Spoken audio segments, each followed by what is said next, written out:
In the 10th century of the Common Era, while most of Europe sat in darkness, while the great cities of the former Roman Empire lay in ruins, while literacy rates across the continent had collapsed to levels that would not recover for centuries, there was one city in the west that blazed with light.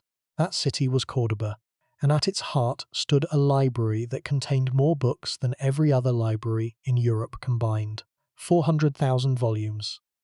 Some accounts say 600,000. The catalogue alone, the list of titles and authors and subjects that describe the library's holdings, filled 44 volumes. Not 44 pages, 44 volumes. Each volume a manuscript in itself, densely inscribed with the names of books that lined the shelves of the most magnificent collection of human knowledge that Western civilization had ever assembled. And this library existed not in Rome, not in Athens, not in Paris or London, but in a city on the Iberian Peninsula, in a land that the Arabs called Al-Andalus, in a civilization that most Western histories have quietly forgotten. The Library of Cordoba was built by a man named Al-Hakam II, the Umayyad Caliph, who ruled Al-Andalus from 961 to 976 of the Common Era. Al-Hakam was not merely a political ruler. He was a scholar, a bibliophile, and a patron of learning who devoted the resources of one of the wealthiest states in the world to the collection and the preservation of knowledge. He sent agents to Baghdad, to Cairo, to Damascus, to every major center of learning in the Islamic world, with instructions to purchase or copy every significant work they could find. He employed scribes, translators, bookbinders, and librarians in numbers that rivaled the population of a small town. And he built in the royal palace of Cordoba a library that was the envy of the world. That library is gone. The manuscripts that Al-Hakam collected with such passion and such expense have been destroyed, scattered, or lost. The catalogue that documented the collection has disappeared. The building that housed the library has been repurposed, rebuilt, and transformed beyond recognition. And the civilization that produced the library, the brilliant, tolerant, intellectually ambitious civilization of Al-Andalus, has been reduced in popular memory to a footnote in the history of medieval Spain, a brief and curious episode between the fall of the Visigoths and the triumph of the Reconquista. By the end of tonight, you are going to understand what the Library of Cordoba contained, how it was built, and why its destruction represents one of the most devastating losses of knowledge in the history of Western civilization. You are going to learn about the specific subjects that were studied in Al-Andalus, the specific scholars who contributed to its intellectual life, and the specific political events that led to the destruction of the library and the dispersal of its contents. You are going to see how the loss of the Cordoba Library was not merely a local tragedy, but a civilizational catastrophe that altered the intellectual trajectory of Europe for centuries. And you are going to confront a question that haunts the study of medieval history.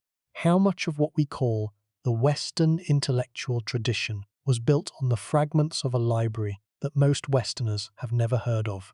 Before we get started, if you find these mysteries as fascinating as we do, take a second to like the video or subscribe. It is a simple action, but it helps this channel reach more curious minds like yours. The Library of Cordoba contained 400,000 volumes. When it was destroyed, the accumulated knowledge of the most advanced civilization in the Western world was scattered to the winds. The manuscripts that survived would eventually help to ignite the intellectual revolution that transformed medieval Europe into the birthplace of modern science, modern philosophy, and modern medicine. But they were only fragments, splinters of a vastly larger body of knowledge that was lost forever. The full library, the complete collection that Al-Hakam II had spent his life assembling, is gone. And what was lost with it, we can only begin to imagine. Now, let us begin. The story of the Cordoba Library is not well known in the West. It is not taught in most schools. It does not feature in the standard accounts of medieval history that most people encounter in their education. And this absence is itself a form of loss, because it means that the destruction of one of the most important collections of human knowledge in history has been largely forgotten by the civilization that benefited most from the fragments that survived. The intellectual tradition that produced modern Western science, modern Western philosophy, and modern Western medicine was built, in part, on the ruins of the Library of Cordoba. The scholars who translated Arabic texts into Latin in Toledo, who brought the works of Aristotle and Galen and Euclid to the attention of medieval Europe, were working with the remnants of a collection that had once been vastly larger and vastly more comprehensive. The full library is gone, but its ghost shapes the intellectual landscape of the modern world in ways that most people never recognize. The 400,000 volumes of the Cordoba Library were not merely stored, they were organized, catalogued, annotated, and maintained by a professional staff of librarians and scholars who treated the collection as a living resource rather than a passive archive. Al-Hakam himself read and annotated many of the works in his collection, adding marginal notes that revealed his own scholarly interests and his own critical judgments. He was not content merely to collect books. He wanted to understand them, to engage with them intellectually, to debate their arguments, and to make them accessible to the broader scholarly community of Al-Andalus, so that the knowledge they contained could be widely shared and debated, rather than hoarded behind palace walls or kept from public view. To understand the Library of Cordoba, we must first understand the civilization that built it, and to understand that civilization, we must go back to the early 8th century, to a moment that changed the history of the Iberian Peninsula and of Europe forever. In 711 of the Common Era, a small army of Berber and Arab soldiers crossed the Strait of Gibraltar from North Africa and landed on the southern coast of the Iberian Peninsula. Their leader was Tariq ibn Ziyad, a Berber commander serving under the Umayyad governor of North Africa, and his army numbered perhaps 7,000 men. Within a few years, this small force had conquered most of the peninsula, defeating the Visigothic kingdom that had ruled Iberia since the fall of the Roman Empire, and establishing a new political order that would endure, in various forms, for nearly 8 centuries. The territory they conquered became known as Al-Andalus, and it would become one of the most brilliant civilizations in the medieval world. The early decades of Muslim rule in Iberia were marked by political instability, as rival factions competed for control of the new territory. The situation was transformed in 756 when Abd al-Rahman I, a young prince of the Umayyad dynasty who had fled the massacre of his family by the Abbasid revolutionaries in Syria, arrived in Al-Andalus and established an independent Umayyad emirate with its capital at Cordoba. Abd al-Rahman was a survivor, the last remnant of the dynasty that had ruled the Islamic world from Damascus for nearly a century, and he brought with him the cultural traditions, the administrative expertise, and the political ambitions of the Umayyad court. Under his rule and the rule of his descendants, Cordoba grew from a provincial city into one of the largest and most sophisticated urban centers in the world. By the 10th century, Cordoba had become the most advanced city in Europe, and arguably the most advanced city in the world. The population estimates vary, but the most reliable assessments suggest that the city housed between 250,000 and 500,000 inhabitants at its peak, making it comparable in size to Constantinople and far larger than any city in Christian Europe. Paris, at the same period, had a population of perhaps 20,000. London had perhaps 15,000. Rome, the former capital of the Western world, had shrunk to a population of around 35,000. Cordoba was a metropolis in an age of villages. The physical infrastructure of the city was extraordinary by the standards of the time. Cordoba had paved streets at a time when the streets of Paris and London were muddy tracks. It had street lighting, provided by oil lamps, mounted on the walls of buildings, at a time when the rest of Europe plunged into total darkness after sunset. It had an extensive system of aqueducts and fountains that provided running water to public baths, gardens, and private homes. It had hospitals, including specialized facilities for the mentally ill, at a time when the sick in most of Europe were left to the care of monks or the mercy of folk remedies. It had public libraries, open to anyone who wished to use them. It had bookshops, dozens of them, clustered in a district near the Great Mosque, where scholars and students could browse the latest works of philosophy, science, poetry, and theology. It had a postal system, a sewer system, and a network of bridges and roads that connected it to the other cities of Al-Andalus and to the wider Islamic world. The economic prosperity that supported this urban sophistication was based on agriculture, trade, and manufacturing. The agricultural techniques of Al-Andalus were among the most advanced in the medieval world, incorporating irrigation systems, crop rotation methods, and the cultivation of new plant species that had been introduced from the Eastern Islamic world. The silk industry of Cordoba produced textiles of legendary quality. The leather workers of the city produced a type of decorated leather, known in English as cordwain or cordovan, that was prized throughout Europe. The metal workers, the ceramicists, the glassmakers, and the paper manufacturers of Cordoba produced goods that were exported across the Mediterranean and beyond.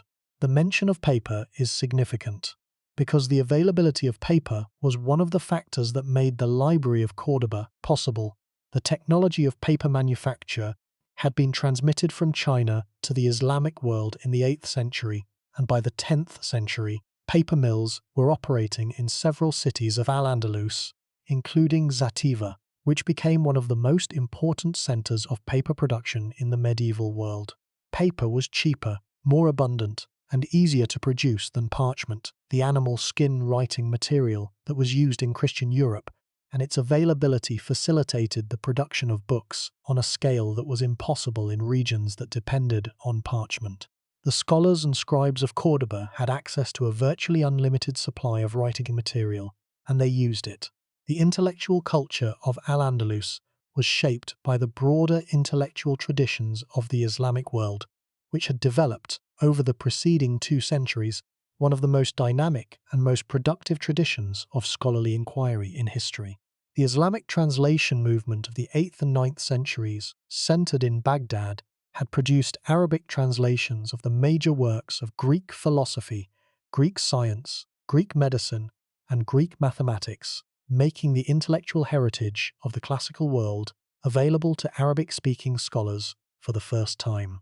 The works of Aristotle, Plato, Galen, Hippocrates, Euclid, Ptolemy, and dozens of other Greek thinkers were translated into Arabic, studied, commented upon, and extended by Islamic scholars who added their own original contributions to every field they touched. This intellectual heritage flowed to Al-Andalus through the networks of trade, pilgrimage, and scholarly exchange that connected the Western Islamic world to the East. Scholars from Al-Andalus traveled to Baghdad, Cairo, and other Eastern centers of learning to study with the leading scholars of the day and to acquire copies of important texts. Scholars from the East traveled to Al-Andalus, drawn by the patronage of the Umayyad court and by the intellectual opportunities that the thriving culture of the peninsula offered. The result was a flow of ideas and texts that enriched the intellectual life of Al-Andalus and that made the libraries of the peninsula repositories of knowledge that drew on the entire breadth of the Islamic scholarly tradition. The Umayyad caliphs of Cordoba were enthusiastic patrons of learning, and their support for intellectual activity was one of the foundations of the cultural brilliance of Al-Andalus.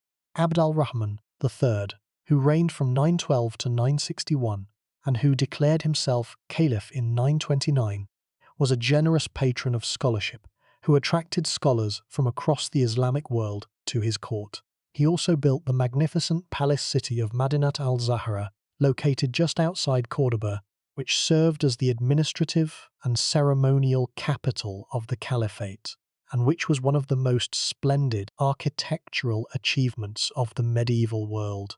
But it was his son, Alakam II, who became the greatest patron of learning in the history of Al-Andalus, and who created the library that would become the crown jewel of Andalusian civilization. Alakam II was, by all accounts, a man of extraordinary intellectual curiosity and scholarly dedication. He ascended to the caliphate in 961 at the age of approximately 46, already a mature scholar with decades of reading and study behind him. Unlike many rulers of his time, Al-Hakam was not merely a patron of learning who paid others to do the intellectual work.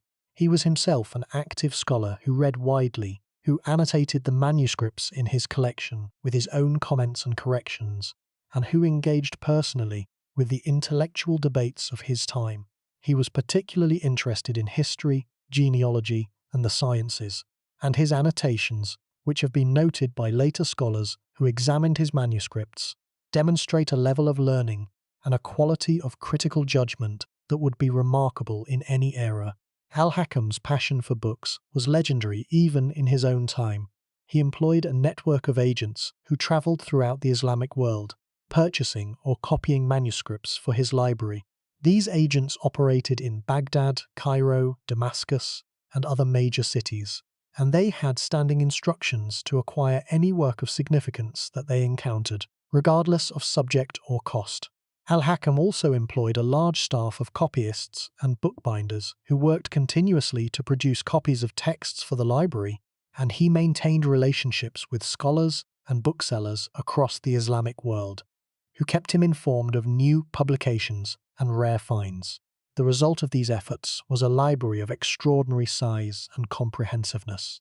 The traditional estimate of 400,000 volumes, which derives from the accounts of medieval Arabic historians, has been debated by modern scholars, some of whom consider it an exaggeration and others of whom consider it plausible given the wealth and the dedication of its founder. Even if we reduce the estimate significantly, the library of Al-Hakam was almost certainly the largest collection of books in the Western world at the time, and one of the largest in the entire Islamic world, rivaling or surpassing the great libraries of Baghdad and Cairo. The 44-volume catalogue of the library is itself a remarkable document, though it has not survived. The catalogue listed the title, the author, and the subject of each work in the collection, organized according to a systematic classification scheme that reflected the organization of knowledge in the Islamic intellectual tradition. The existence of a 44-volume catalogue implies a collection of enormous size, because a catalogue of that length would be necessary only for a collection that contained tens or hundreds of thousands of individual titles. The catalogue also implies a sophisticated system of library management, with trained librarians who were responsible for organizing, maintaining, and providing access to the collection. The subjects covered by the library's collection mirrored the breadth of the Islamic intellectual tradition. The collection included works on the Quran and the religious sciences, including theology, jurisprudence, and the traditions of the Prophet Muhammad. It included works on philosophy, encompassing the Arabic translations of Greek philosophical texts and the original philosophical works of Islamic thinkers. It included works on mathematics, astronomy, optics, and the natural sciences. It included works on medicine, pharmacology, and surgery. It included works on history, geography, and biography. It included works on poetry, literature, and literary criticism. It included works on music, agriculture, and the practical arts. And it included works on topics that do not fit neatly into modern categories, such as alchemy, astrology, dream interpretation, and the occult sciences, which were regarded in the medieval Islamic world as legitimate fields of scholarly inquiry. The breadth of the collection reflected the breadth of the intellectual culture that produced it. Al-Andalus was not a narrow doctrinaire society that restricted its intellectual life to the study of religious texts. It was a vibrant, curious, and intellectually ambitious civilization that valued knowledge in all its forms and that regarded the pursuit of learning as one of the highest activities of the human mind. The scholars of Al-Andalus wrote on every subject that engaged the interest of the medieval Islamic world, and they did so with a freedom and an originality that made the intellectual culture of the peninsula one of the most productive in the medieval world. The cultural context of Al-Andalus was shaped by the phenomenon that later historians would call convivencia, or coexistence, the relatively peaceful interaction of Muslim, Christian, and Jewish communities that characterized much of the history of Islamic Spain. While the degree of tolerance and the nature of the interaction have been debated by historians, it is clear that Al-Andalus was a society in which members of different religious communities could live, work, and study together in ways that were unusual in the medieval world. Jewish scholars in particular played an important role in the intellectual life of Al-Andalus, contributing to fields such as philosophy, medicine, astronomy, and literary criticism, and serving as translators and intermediaries between the Arabic-speaking Muslim majority and the Latin-speaking Christian world to the north. And this is where the story takes a darker turn, because everything we have just described, this extraordinary civilization, this vast library, this brilliant intellectual culture, was about to be destroyed. Not by an external enemy, not by a natural disaster, but by forces that arose from within the society itself, by political ambition, religious fanaticism, and the violence of civil war. The destruction of the Library of Cordoba was not the result of an invasion. It was the result of a society tearing itself apart. The role of women in the intellectual life of Al-Andalus, while often overlooked in the historical sources, was more significant than is commonly recognized. The sources mention female scholars, poets, and calligraphers who participated in the literary and intellectual culture of the peninsula. Several women are known to have served as scribes and copyists in the workshops that produced manuscripts for the Cordoba Library, and a number of female poets achieved considerable fame in Andalusian literary circles. The most famous of these was Walada bint al-Mustakfi, a princess of the Umayyad dynasty, who was renowned for her poetry and for her literary salon, which was one of the most important intellectual gathering places in 11th century Cordoba. The book trade of Cordoba was a major industry that employed hundreds of workers, including copyists, calligraphers, bookbinders, illuminators, and paper makers.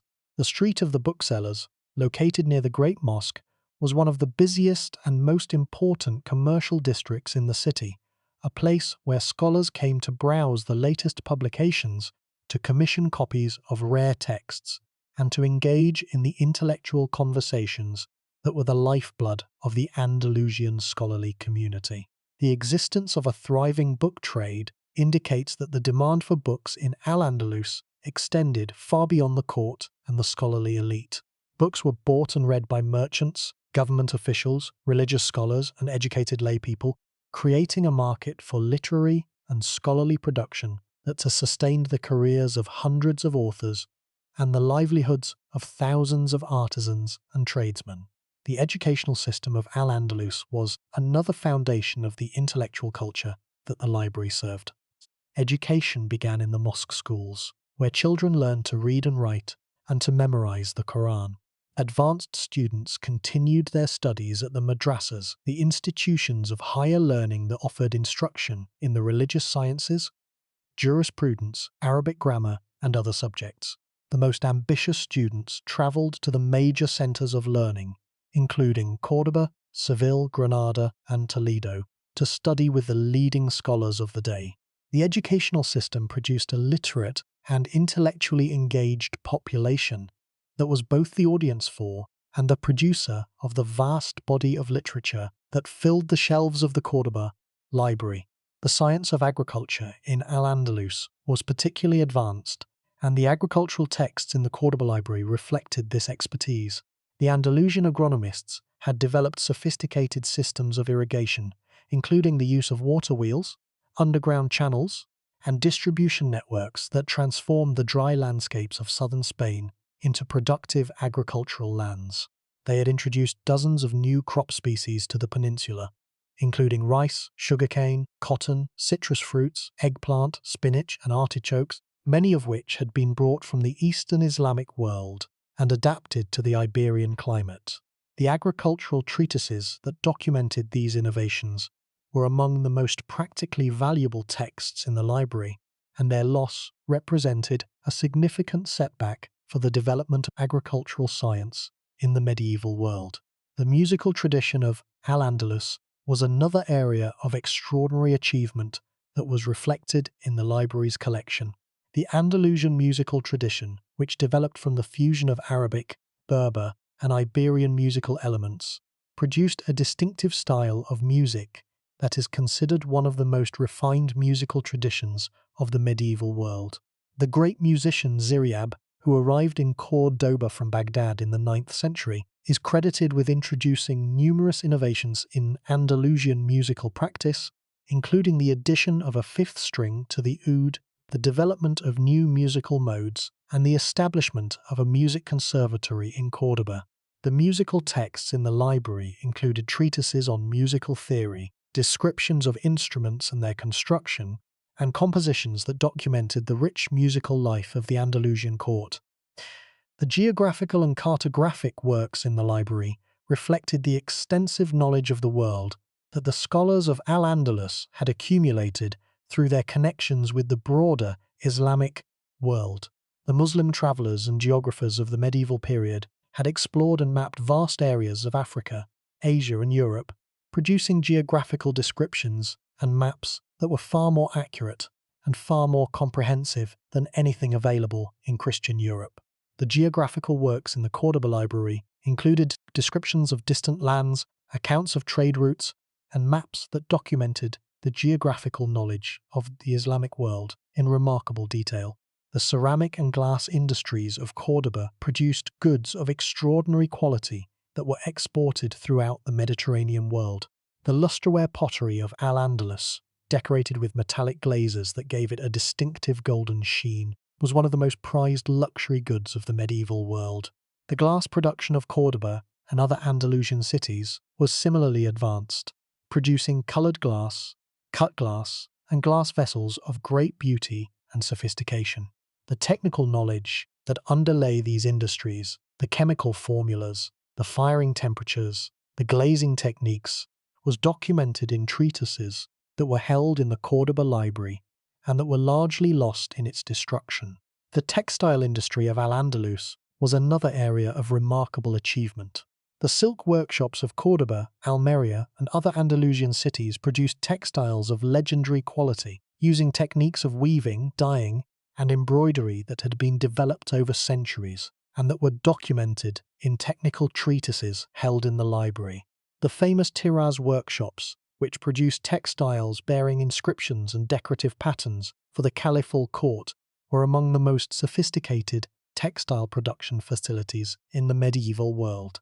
The pharmacological tradition of Al-Andalus was particularly rich, and the pharmaceutical texts in the Cordoba library documented centuries of research into the medicinal properties of plants, minerals, and animal substances. The Andalusian pharmacologists had developed techniques for the preparation of medicines that were far more advanced than anything available in contemporary Europe, including methods for distillation, crystallization, and the preparation of syrups, ointments, and pills. The great pharmacologist Ibn Yuljul, who worked in Cordoba in the late 10th century, produced a commentary on the pharmacological work of the Greek physician Dioscorides that corrected errors in the original text and added descriptions of medicinal plants that were native to the Iberian Peninsula and that had been unknown to the Greek author. The architectural and engineering knowledge of Al-Andalus was embodied in the magnificent buildings that adorned the cities of the peninsula, but it was also documented in technical treatises that described the principles of structural engineering, the properties of building materials, and the techniques of construction that had been developed by Andalusian builders over centuries. The Great Mosque of Cordoba, with its innovative system of double arches that distributed the weight of the roof across hundreds of columns, was an engineering achievement that reflected a deep understanding of structural mechanics. The knowledge that produced this and other architectural masterpieces was documented in treatises that were held in the library and that were largely lost in its destruction. The translation of Greek philosophical works into Arabic was itself a remarkable intellectual achievement that deserves recognition. The translation movement was not merely a mechanical process of converting words from one language to another. It was an interpretive and creative endeavor that required the translators to understand the philosophical concepts of the Greek tradition deeply enough to express them in a language and a conceptual framework that were fundamentally different. The Arabic language, which had not previously been used as a medium for philosophical discourse, had to be enriched and expanded to accommodate the technical vocabulary and the conceptual distinctions of Greek philosophy. The translators invented new Arabic terms, adapted existing terms to new meanings, and developed new syntactic structures to express the complex arguments of the Greek philosophers. The result was an Arabic philosophical language of extraordinary precision and expressiveness that became the medium for one of the most productive traditions of philosophical inquiry in human history. The libraries of Al-Andalus were not confined to Cordoba. Important collections existed in Seville, Toledo, Granada, Zaragoza, and other cities of the peninsula, and each of these collections contributed to the rich intellectual life of Andalusian civilization. The Library of Toledo, in particular, was renowned for its comprehensive collection of scientific and philosophical works, and it was the availability of these works in Toledo that attracted the translators who would produce the Latin versions of Arabic texts that transformed the intellectual life of medieval Europe. But the Library of Cordoba was the largest and the most prestigious of all the Andalusian collections, the flagship institution whose destruction marked the beginning of the end of the golden age of Andalusian learning. The relationship between Al-Andalus and the broader Islamic world was not merely one of intellectual exchange. It was also a relationship of political rivalry and cultural competition. The Umayyad caliphs of Cordoba saw themselves as the legitimate successors of the Umayyad dynasty that had once ruled the entire Islamic world from Damascus, and they competed with the Abbasid caliphs of Baghdad and the Fatimid caliphs of Cairo for prestige and influence. This competition extended to the cultural sphere, where each dynasty sought to demonstrate its superiority through the patronage of architecture, literature, science, and scholarship. The Library of Al-Hakam was, in part, a product of this cultural competition, an attempt by the Cordoba Caliphate to demonstrate that it could rival and surpass the intellectual achievements of the Eastern Islamic powers. The competition between Cordoba, Baghdad, and Cairo drove all three dynasties to invest heavily in the collection and the production of books, creating a golden age of Islamic learning in which the output of manuscripts reached levels that would not be surpassed in the Western world. Until the invention of the printing press in the 15th century, the estimates of manuscript production in the Islamic world during this period are extraordinary. The city of Baghdad alone is said to have had over 100 booksellers, and the annual production of manuscripts in the Islamic world as a whole has been estimated at tens of thousands of volumes per year. This enormous scale of literary production was made possible by the widespread availability of paper, by the existence of a large literate population, and by the generous patronage of rulers who valued learning and who were willing to invest substantial resources in its support. The Jewish intellectual tradition of Al-Andalus, which flourished alongside the Muslim and Christian traditions, deserves special attention as a component of the civilization that the library served. The Jewish community of Al-Andalus produced scholars of the highest caliber, including Hasdai ibn Shaprat, who served as court physician and diplomat to the Umayyad caliphs, and who was a major patron of Jewish learning, and Solomon ibn Gabirol, known in the Latin West as Avicenna, whose philosophical work, Fons Vitae, or Fountain of Life, was one of the most influential philosophical texts of the medieval period. The intellectual achievements of the Andalusian Jewish community were nourished by the same cultural environment that produced the Cordoba Library, and the destruction of that environment had profound consequences for Jewish intellectual history as well. The calligraphic tradition of Al-Andalus was another expression of the cultural refinement that characterized the civilization. Arabic calligraphy, which had developed into one of the most sophisticated art forms of the Islamic world, reached a particularly high level of achievement in Al-Andalus, where calligraphers produced manuscripts of extraordinary beauty, their letters flowing across the page in elegant curves and lines that transformed the act of writing into a form of visual art. The calligraphic tradition was intimately connected to the book production industry, and the manuscripts in the Cordoba Library were not merely repositories of knowledge but also works of art, objects of beauty, as well as of learning. The destruction of these manuscripts was therefore a loss not only of knowledge but of artistry, a loss of beautiful objects that represented the highest achievements of the calligraphic art. The paper production industry of Al-Andalus was a crucial enabling technology for the creation of the Cordoba Library. The paper mills of Zativa and other Andalusian cities produced paper that was superior in quality to the paper produced elsewhere in the medieval world, smooth, durable, and well suited for both calligraphy and illustration. The availability of this high-quality paper at relatively low cost made it possible to produce books on a scale that would have been impossible with parchment, the animal skin writing material that was used in Christian Europe. The contrast between the book production capabilities of Al-Andalus, which had access to abundant, inexpensive paper, and those of Christian Europe, which was limited by the high cost and limited supply of parchment, helps to explain the enormous disparity in library sizes between the two civilizations. The linguistic diversity of the Cordoba library is another dimension of its significance that deserves attention. While the majority of the manuscripts in the collection were written in Arabic, the library also contained works in other languages, including Hebrew, Latin, Persian, and possibly Greek. The presence of multilingual materials in the collection reflects the cosmopolitan character of Andalusian civilization and the breadth of the intellectual traditions on which it drew. The loss of these multilingual materials in the destruction of the library represents a loss not only of Arabic learning, but of the broader multilingual intellectual heritage that the library had accumulated. The role of the Cordoba library in the development of the discipline of bibliography, the systematic cataloguing and classification of books, is a dimension of its significance that is often overlooked. The 44-volume catalogue of the library, which listed the title, the author, and the subject of each work in the collection, was one of the most ambitious bibliographical projects in the medieval world. The creation of a catalogue of this scope and detail required a systematic approach to the classification of knowledge that reflected the intellectual organization of the Islamic scholarly tradition.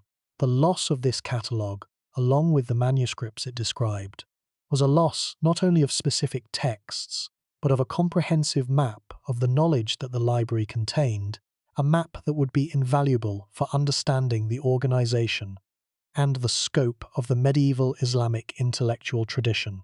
The heritage of Greek and Roman antiquity had reached Al-Andalus through multiple channels.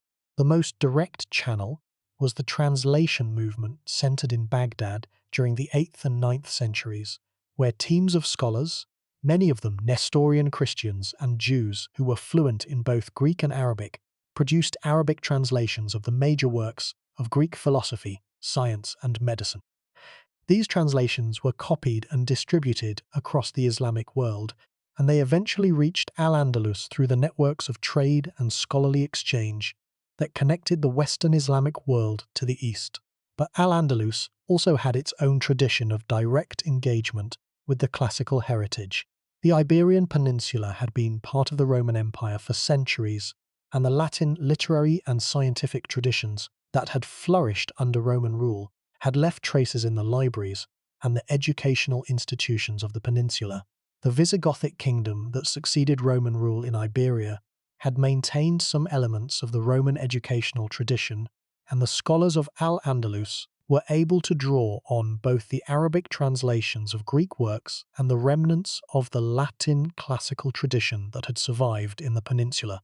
The integration of these diverse intellectual traditions, Greek, Roman, Persian, Indian, and Arabic, into a coherent and productive scholarly culture was one of the most remarkable achievements of Andalusian civilization.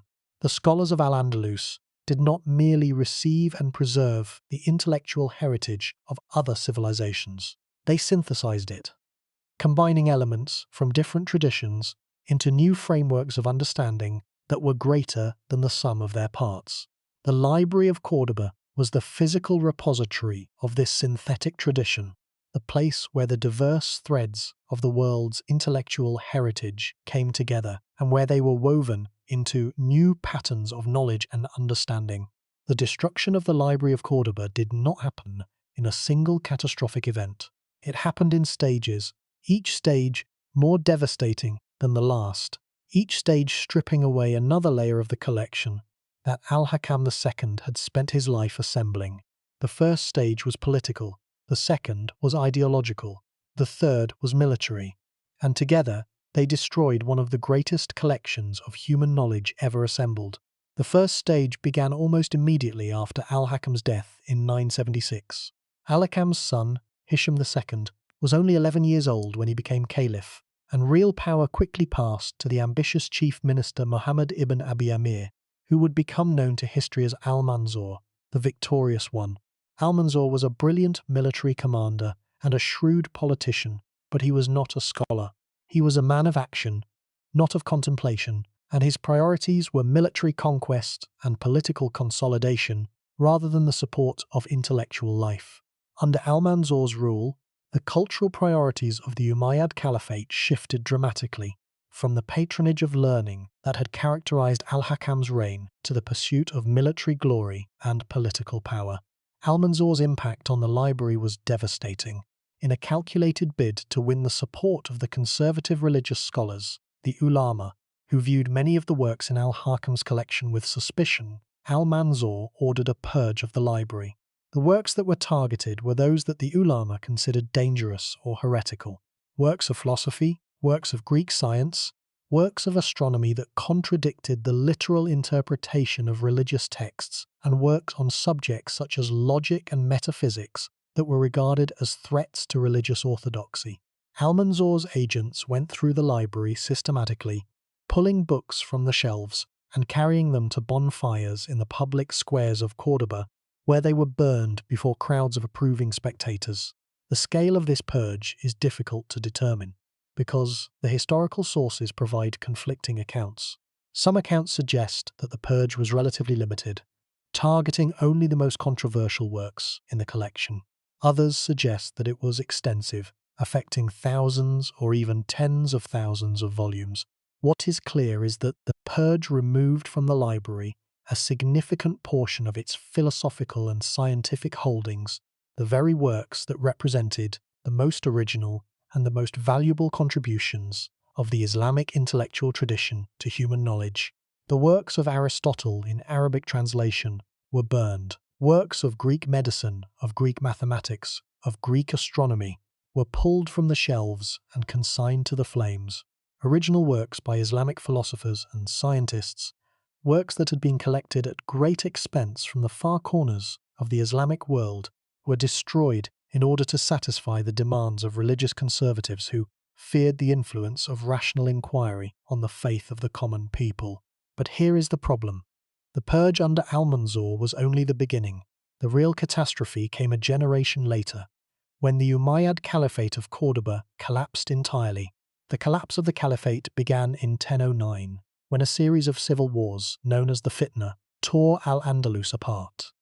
The immediate cause of the wars was a power struggle among rival factions within the Umayyad court, but the underlying causes were deeper: the erosion of central authority under weak caliphs, the growing power of regional governors and military commanders, the resentment of the Berber soldiers who had been the backbone of the Andalusian military, but who had been denied political power and social status, and the tensions between the Arab, Berber, and local Iberian populations of Al-Andalus.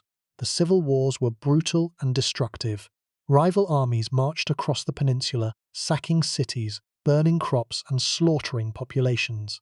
Cordoba, the capital of the caliphate and the seat of its cultural and intellectual life, was attacked repeatedly. In 1009, Berber forces entered Cordoba and looted the palace city of Madinat al-Zahra, stripping it of its treasures and setting fire to its buildings.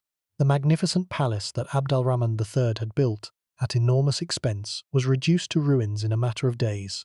Its marble columns toppled, its mosaics shattered, its gardens trampled by horses and soldiers. And it gets worse. In 1013, Berber forces sacked Cordoba itself. The violence was indiscriminate and devastating. Buildings were burned, markets were looted, citizens were killed or driven from their homes. And the library of Al-Hakam, the great collection that had survived the purge of Almanzor, was finally destroyed. The manuscripts that had escaped the earlier purge were now exposed to the general destruction of the city, scattered, looted, burned, or trampled underfoot by soldiers who had no interest in their contents and no understanding of their value. The accounts of the sack of Cordoba in 1013 describe scenes of extraordinary destruction. The palaces of the caliphs were stripped bare, the treasuries were emptied, the libraries were ransacked, their manuscripts thrown into the streets, where they were torn apart, used as kindling or scattered by the wind. Some manuscripts were reportedly sold by the looters to merchants and travellers, who carried them away from Cordoba to other parts of Al-Andalus or to North Africa. A few manuscripts found their way into the hands of scholars who recognized their value and preserved them, but the vast majority were destroyed, lost in the general chaos of the civil war that brought down the most brilliant civilization in the medieval West. The destruction of the library was not a single dramatic event like the burning of the Library of Alexandria. It was a process that unfolded over several decades, beginning with the ideological purge under Al-Mansur, continuing through the civil wars of the Fitna, and ending with the final dissolution of the Caliphate in 1031, when the last Umayyad Caliph was deposed and Al-Andalus fragmented into dozens of small, independent kingdoms known as the Taifa states. The process was messy, chaotic, and incomplete. Not every manuscript in the library was destroyed. Some survived the purge of Al-Mansur, some survived the sack of 1013. Some were carried away by scholars who fled the violence and took their most precious manuscripts with them. But the library as a unified collection, the comprehensive repository of knowledge that Al-Hakam had spent his life building, was gone. It would never be reassembled, and its contents would never again be housed under a single roof. The loss must be understood in terms of what the library contained. This was not merely a collection of religious texts or literary curiosities. This was one of the most comprehensive repositories of human knowledge in the world, a collection that encompassed the entire spectrum of medieval Islamic learning, which itself encompassed and extended the intellectual heritage of the classical world.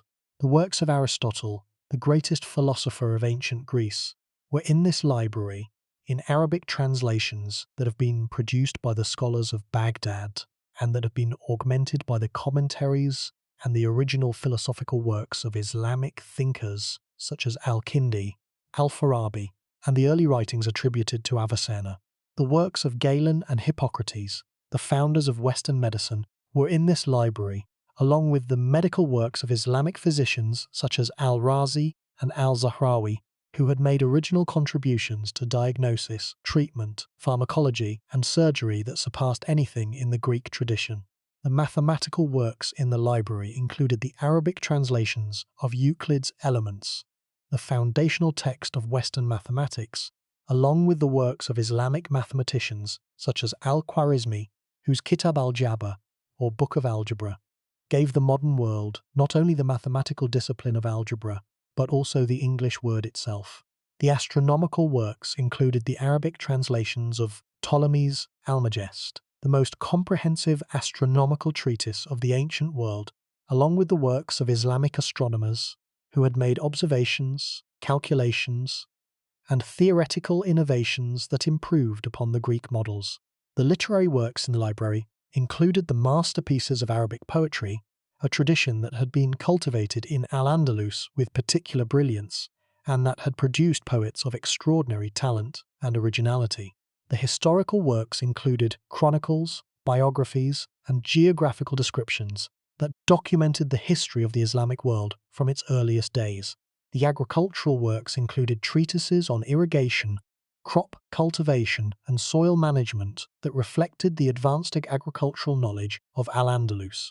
The medical works included the surgical treatise of Al-Zahrawi, known in the Latin West as Albucasis, whose Kitab al-Tazrif described surgical instruments and techniques that would not be surpassed in Europe for centuries, including the use of catgut for internal stitching, a technique that remained standard in surgery into the modern era. The philosophical works in the library deserve particular attention because they represent one of the most significant losses from the destruction. The Islamic philosophical tradition, which developed over the preceding 2 centuries in dialogue with the Greek philosophical heritage, was one of the most original and most productive traditions of philosophical inquiry in the medieval world. The Islamic philosophers had not merely translated and preserved the works of Aristotle and Plato. They had engaged with those works critically, identifying problems, proposing solutions, and developing new philosophical frameworks that went beyond anything in the Greek tradition. The early works of this tradition, including the writings of Al-Kindi and Al-Farabi, were in the Cordoba library, along with the contributions of later thinkers who had continued to develop the Islamic philosophical tradition in new directions. The scientific works in the library included treatises on optics, mechanics, chemistry, botany, and zoology that reflected the broad scope of Islamic scientific inquiry. The Islamic scientists had developed experimental methods, observational techniques, and theoretical frameworks that anticipated the methods of modern science in important ways.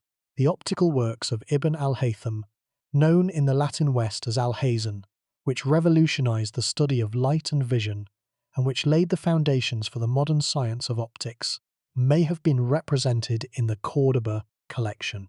The chemical works of Jabir ibn Hayyan, which developed techniques of distillation, crystallization, and chemical synthesis that laid the foundations for modern chemistry, were likely present as well. The scale of the loss is staggering when we consider that this library existed at a time when the rest of Europe had virtually no libraries worthy of the name. The largest libraries in Christian Europe in the 10th century contained perhaps a few hundred volumes. The great monastery of Cluny, one of the most important intellectual centres in medieval Christendom, had a library of approximately 570 volumes. The great monastery of Bobbio in northern Italy had approximately 690 volumes. The library of the Cathedral of Bamberg in Germany had approximately 300 volumes. The total number of books in all the libraries of Christian Europe has been estimated at somewhere around 80,000 volumes, spread across hundreds of institutions. The Library of Cordoba alone contained perhaps 5 times that number. The numbers are striking. A single library in a single city in Islamic Spain contained more books than all the libraries of Christian Europe combined. The disproportion is so extreme that it is difficult to comprehend, and it tells us something fundamental about the relative intellectual development of the Islamic and Christian worlds in the 10th century. The Islamic world, and Al-Andalus in particular, had achieved a level of intellectual sophistication and a scale of literary production that Christian Europe would not match for centuries. The destruction of the Cordoba library was therefore not merely the loss of a collection of books, it was the loss of the most concentrated repository of human knowledge in the Western world, a repository whose contents represented the accumulated wisdom of the Greek, Persian, Indian, and Islamic intellectual tradition. But here is what makes this truly terrifying. The destruction of the Cordoba library did not merely destroy a collection of texts. It disrupted the process by which the intellectual heritage of the classical world was being transmitted to the medieval West. The scholars of Al-Andalus were not merely passive custodians of Greek knowledge, they were active participants in a chain of transmission that was carrying the intellectual heritage of antiquity across the centuries and across the cultural boundaries that separated the Islamic world from Christian Europe. The destruction of the library and the collapse of the civilization that had produced it disrupted this chain at a critical moment, delaying the transmission of Greek and Islamic knowledge to Europe by decades or even centuries, and permanently destroying works that had been unique to the Cordoba collection. The specific mechanisms by which manuscripts were dispersed during the destruction of the library deserve closer examination. When the Berber forces sacked Cordoba in 1013, the manuscripts in the library were not simply burned. They were subjected to a variety of fates, depending on the circumstances of their discovery and the intentions of the people who found them. Some manuscripts were burned deliberately, either by the invading soldiers or by the fires that swept through the buildings during the sack. Others were looted by soldiers who recognized their potential monetary value and who sold them to merchants and traders. Still others were scattered in the streets, where they were trampled, exposed to the weather, or picked up by individuals who may or may not have understood their contents. The dispersal of manuscripts during and after the sack created a secondary market for Andalusian books that extended across the Mediterranean world. Merchants who had acquired manuscripts during the looting sold them in the markets of North Africa, Egypt, and the Eastern Mediterranean, where they were purchased by collectors, scholars, and libraries. Some manuscripts from the Cordoba library may have ended up in the great libraries of Cairo, Fez, and Tlemcen, where they were absorbed into the collections of these institutions and lost their specific provenance as Cordoba manuscripts. The result is that manuscripts that may originally have belonged to the Cordoba library are now scattered across dozens of libraries on 3 continents, their connection to the original collection obscured by centuries of transmission and the loss of identifying marks. The survival of al-Zahrawi's surgical treatise, the Kitab al-Tazrif, illustrates the complex paths by which Andalusian texts reached the medieval West. Al-Zahrawi completed his encyclopedic medical work in Cordoba in the late 10th century, during the reign of Al-Hakam II. Copies of the work were certainly in the Cordoba library, and additional copies were distributed to other libraries and scholars across Al-Andalus and the Islamic world. After the destruction of the library, copies of the Kitab al-Tasrif continued to circulate in Al-Andalus and North Africa, and in the 12th century, the text was translated into Latin by Gerard of Cremona, the most prolific of the Toledo translators. Gerard's Latin translation became one of the most widely used medical texts in medieval Europe, studied in the medical faculties of Salerno, Montpellier, Paris, and other European universities for over 500 years. The translation work of Gerard of Cremona deserves particular attention because his career illustrates the scale and the importance of the translation movement that followed the Christian conquest of Toledo. Gerard arrived in Toledo in the mid-12th century, drawn by the fame of the Arabic manuscripts that were available in the city. Over the course of his career, he translated over 80 Arabic texts into Latin, including works by Aristotle, Galen, Euclid, Al-Khwarizmi, Al-Razi, Avicenna, and many others. His translations were not always perfectly accurate, and they sometimes introduced errors or ambiguities that confused later readers. But they were of enormous importance, because they opened the intellectual heritage of the Islamic world to a European audience that had been largely cut off from that heritage for centuries. The philosophical works of Al-Farabi, known in the Latin West as Alpharabius, provide another example of the complex transmission of Andalusian intellectual culture to medieval Europe. Al-Farabi, who worked in Baghdad in the 10th century, was one of the most important philosophers in the Islamic tradition, a thinker whose synthesis of Aristotelian philosophy and Islamic theology influenced all subsequent Islamic philosophy, including the work of Avicenna and Averroes. His works were certainly in the Cordoba library, and they continued to circulate in Al-Andalus after the library's destruction. Latin translations of Al-Farabi's works were produced in Toledo, and they influenced the development of scholastic philosophy in medieval Europe, contributing to the intellectual framework within which Thomas Aquinas and other European philosophers worked. The figure of Ibn Hazm, who lived through the destruction of the Caliphate and witnessed the sack of Cordoba, provides a poignant first-hand perspective on the catastrophe.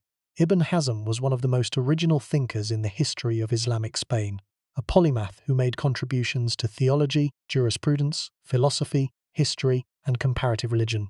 His most famous work, The Ring of the Dove, is a treatise on love that is considered one of the masterpieces of Arabic literature.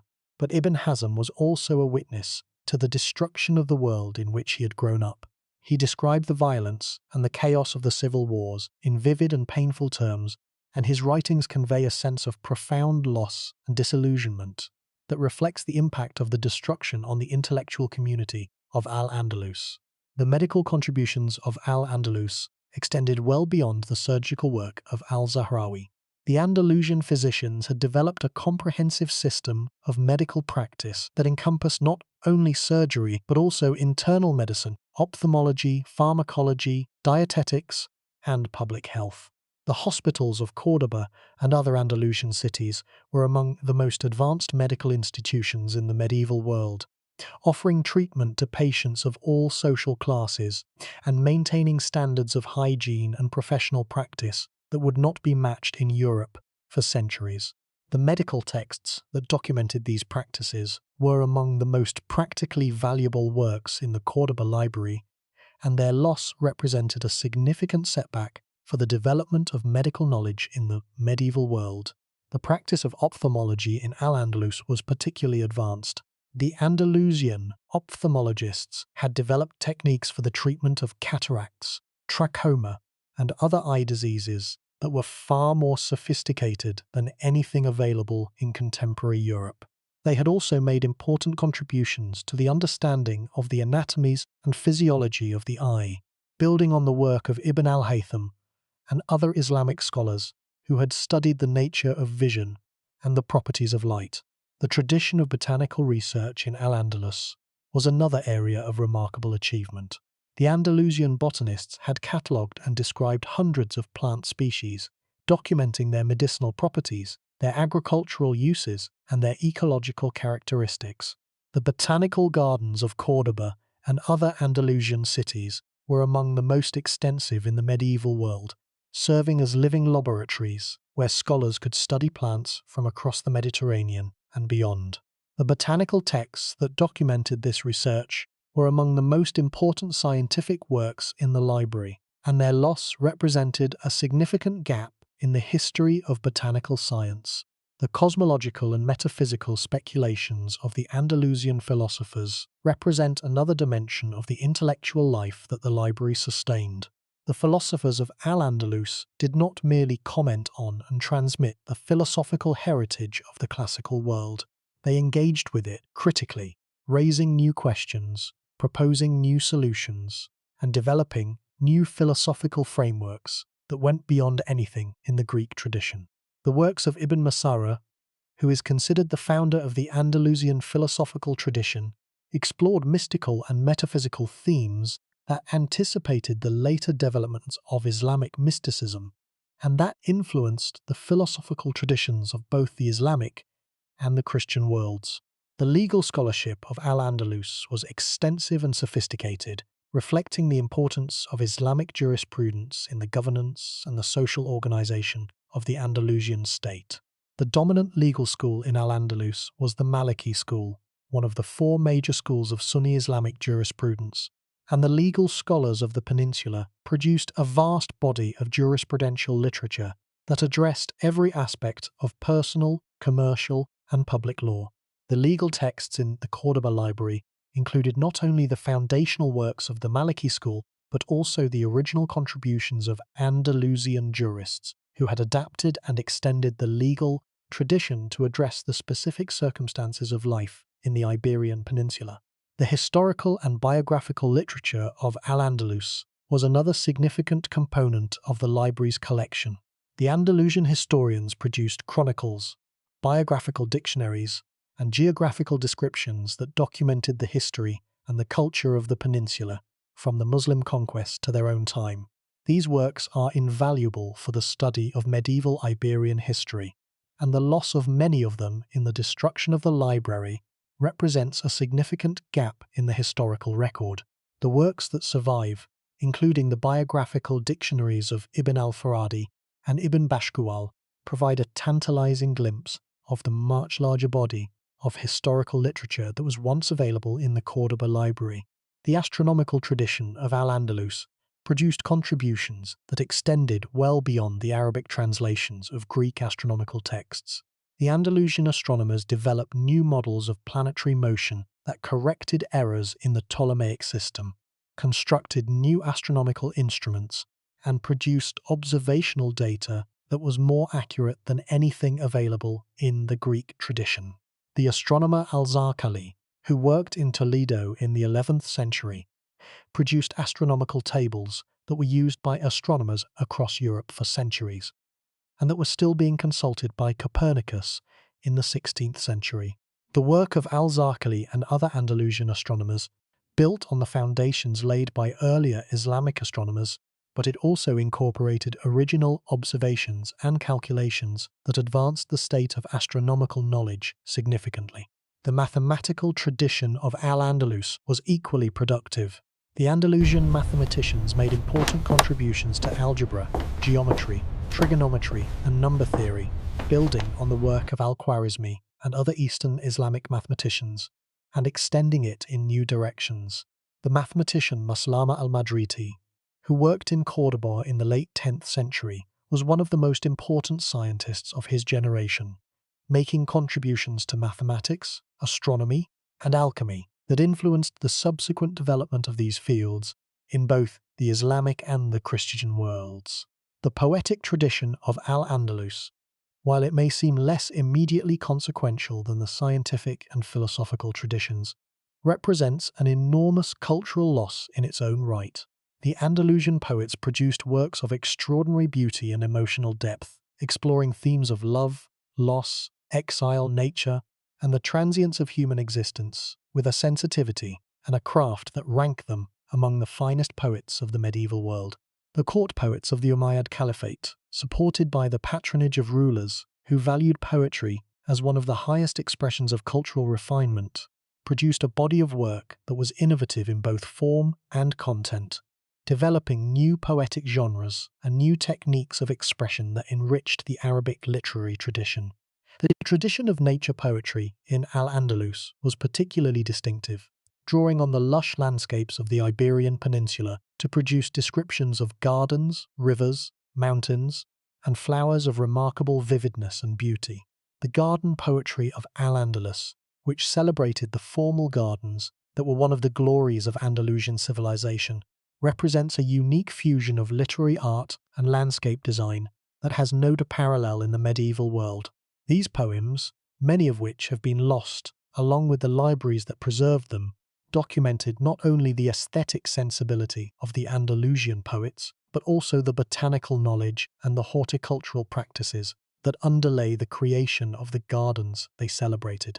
The religious and devotional poetry of Al-Andalus represents another significant dimension of the literary tradition that the library preserved. The Sufi mystical tradition, which emphasized the direct personal experience of the divine, produced poets of extraordinary power and originality, including Ibn Arabi, who was born in Murcia in 1165, and who became the most influential Sufi philosopher and poet in the history of Islam. While Ibn Arabi's major works were composed outside Al-Andalus, his intellectual formation took place within the Andalusian tradition, and his work reflects the philosophical and mystical currents that had been developing in the peninsula for centuries. The prose literature of Al-Andalus was equally rich and varied, encompassing genres that ranged from historical chronicles and biographical dictionaries to travel narratives and works of belles lettres. The Adab tradition, which encompassed a broad category of polite literature that included anecdotes, witty sayings, ethical reflections, and observations on social life, was particularly well developed in Al-Andalus, producing works that provide a vivid and entertaining picture of the daily life and the cultural values of Andalusian society.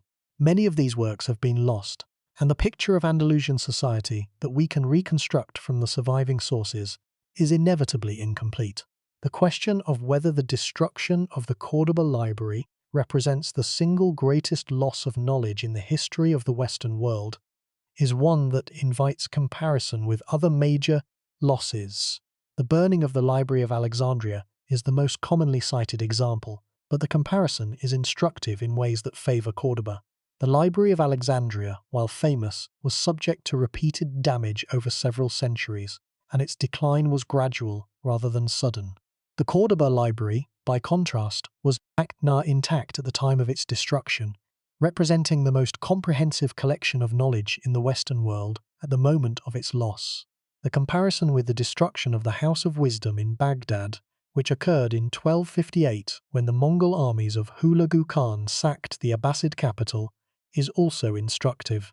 The House of Wisdom was perhaps the most famous intellectual institution in the Islamic world, the center of the translation movement that had produced the Arabic versions of Greek philosophical and scientific works. Its destruction by the Mongols, who reportedly threw the contents of the library into the Tigris River until the water ran black with ink, is one of the most dramatic episodes in the history of knowledge destruction. But the destruction of the House of Wisdom occurred 2.5 centuries after the destruction of the Cordoba library, and by that time, many of the works that had been in the House of Wisdom had already been copied and distributed to other libraries across the Islamic world. The Cordoba library, which was destroyed earlier and which contained a different, though overlapping, collection of texts, may have held unique works that were not represented in the Baghdad collection, and that were therefore lost forever when the Cordoba library was destroyed. The combined effect of the destruction of the Cordoba library, the House of Wisdom, and the monastic libraries of India in the late 12th and early 13th centuries represents perhaps the greatest concentrated loss of knowledge in the history of human civilization. Within a span of approximately 3 centuries, three of the largest and most important collections of human knowledge in the world were destroyed, each in different circumstances, and each by different forces, but each with devastating consequences for the intellectual traditions they served. The cumulative loss is incalculable, and it serves as a stark reminder of the vulnerability of human knowledge to the forces of destruction. The process of cultural transformation that accompanied the Reconquista had particularly severe consequences for the survival of Arabic manuscripts in the Iberian Peninsula. As the Christian kingdoms gradually conquered the Muslim territories of the south, the Arabic language, which had been the language of learning and high culture in Al-Andalus for centuries, was progressively marginalized and eventually suppressed. The Moriscos, the Muslims who remained in the conquered territories and who had been forced to convert to Christianity, continued to read and to preserve Arabic manuscripts in secret for several generations after the conquest. But the increasingly hostile attitude of the Spanish authorities toward any manifestation of Islamic culture eventually led to the destruction of many of these hidden collections. The expulsion of the Moriscos from Spain in 1609, ordered by King Philip III, resulted in the final dismissal and destruction of countless Arabic manuscripts that had survived the earlier periods of destruction. The Inquisition played a role in the destruction of Arabic manuscripts as well. The Spanish Inquisition, established in 1478, was primarily concerned with enforcing religious orthodoxy among converted Jews and Muslims, but its activities also extended to the confiscation and destruction of books in Arabic and Hebrew that were considered evidence of continued adherence to non-Christian faiths. The Inquisition's records document numerous instances of Arabic manuscripts being confiscated from the homes of Moriscos and destroyed, adding another layer of loss to the already devastating destruction of the Cordoba library and the other libraries of Al-Andalus. The loss of the Arabic manuscript tradition in Spain was compounded by the fact that many of the works that had been produced in Al-Andalus were not represented in the libraries of the Eastern Islamic world. The Andalusian intellectual tradition, while connected to the broader Islamic tradition, had developed its own distinctive characteristics and had produced works that were unique to the peninsula. The agricultural treatises, the botanical descriptions, the geographical works, and the local histories that documented the specific circumstances of life in Al-Andalus were not copied or transmitted to the libraries of the East because they addressed topics that were of interest primarily to the inhabitants of the peninsula. When the Andalusian manuscript tradition was destroyed, these locally specific works were lost forever, leaving a gap in the historical record that cannot be filled. The destruction of the Cordoba library also had profound consequences for the development of Islamic philosophy itself. The Andalusian philosophical tradition, which had reached its highest expression in the work of Averroes, was one of the most important intellectual movements in the medieval world. Averroes's project of writing comprehensive commentaries on the works of Aristotle, which earned him the title the commentator in medieval Europe, was a direct continuation of the tradition of philosophical inquiry that had been sustained by the libraries and the scholarly institutions of Al-Andalus for centuries. The destruction of the Cordoba library and the subsequent persecution of philosophy in Al-Andalus effectively ended this tradition, preventing the further development of Islamic philosophy in the Iberian Peninsula and forcing the philosophical tradition to continue in diminished form in the Eastern Islamic world and in the Jewish and Christian traditions that had been influenced by it.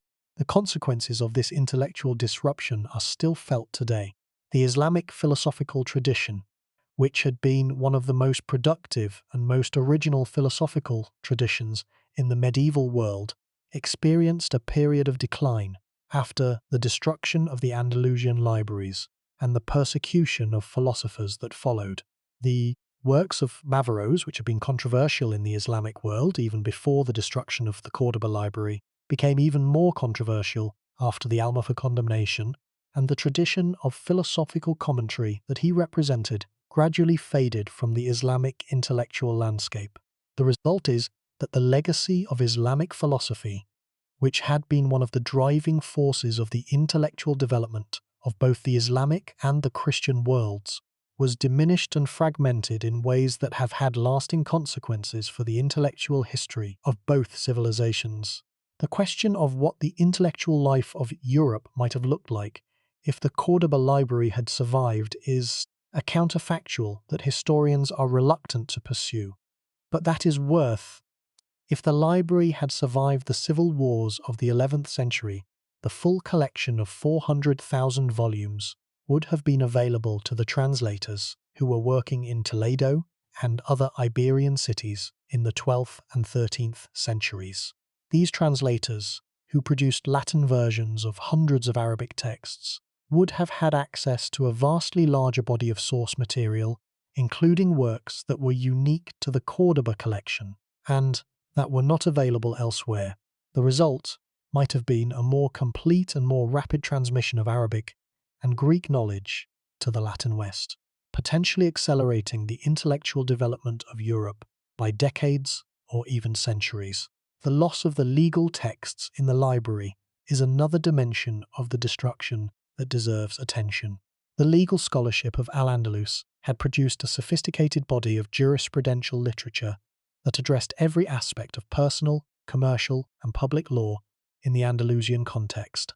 These legal texts documented the legal institutions and the legal practices of a society that was, in many respects, more advanced than any in contemporary Europe, with established procedures for commercial contracts, property transactions, inheritance, marriage, and the resolution of disputes.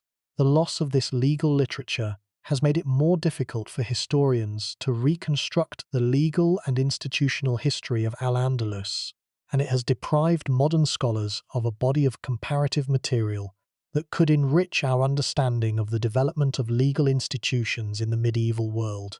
The diplomatic and administrative literature of the Umayyad Caliphate was another significant component of the library's collection.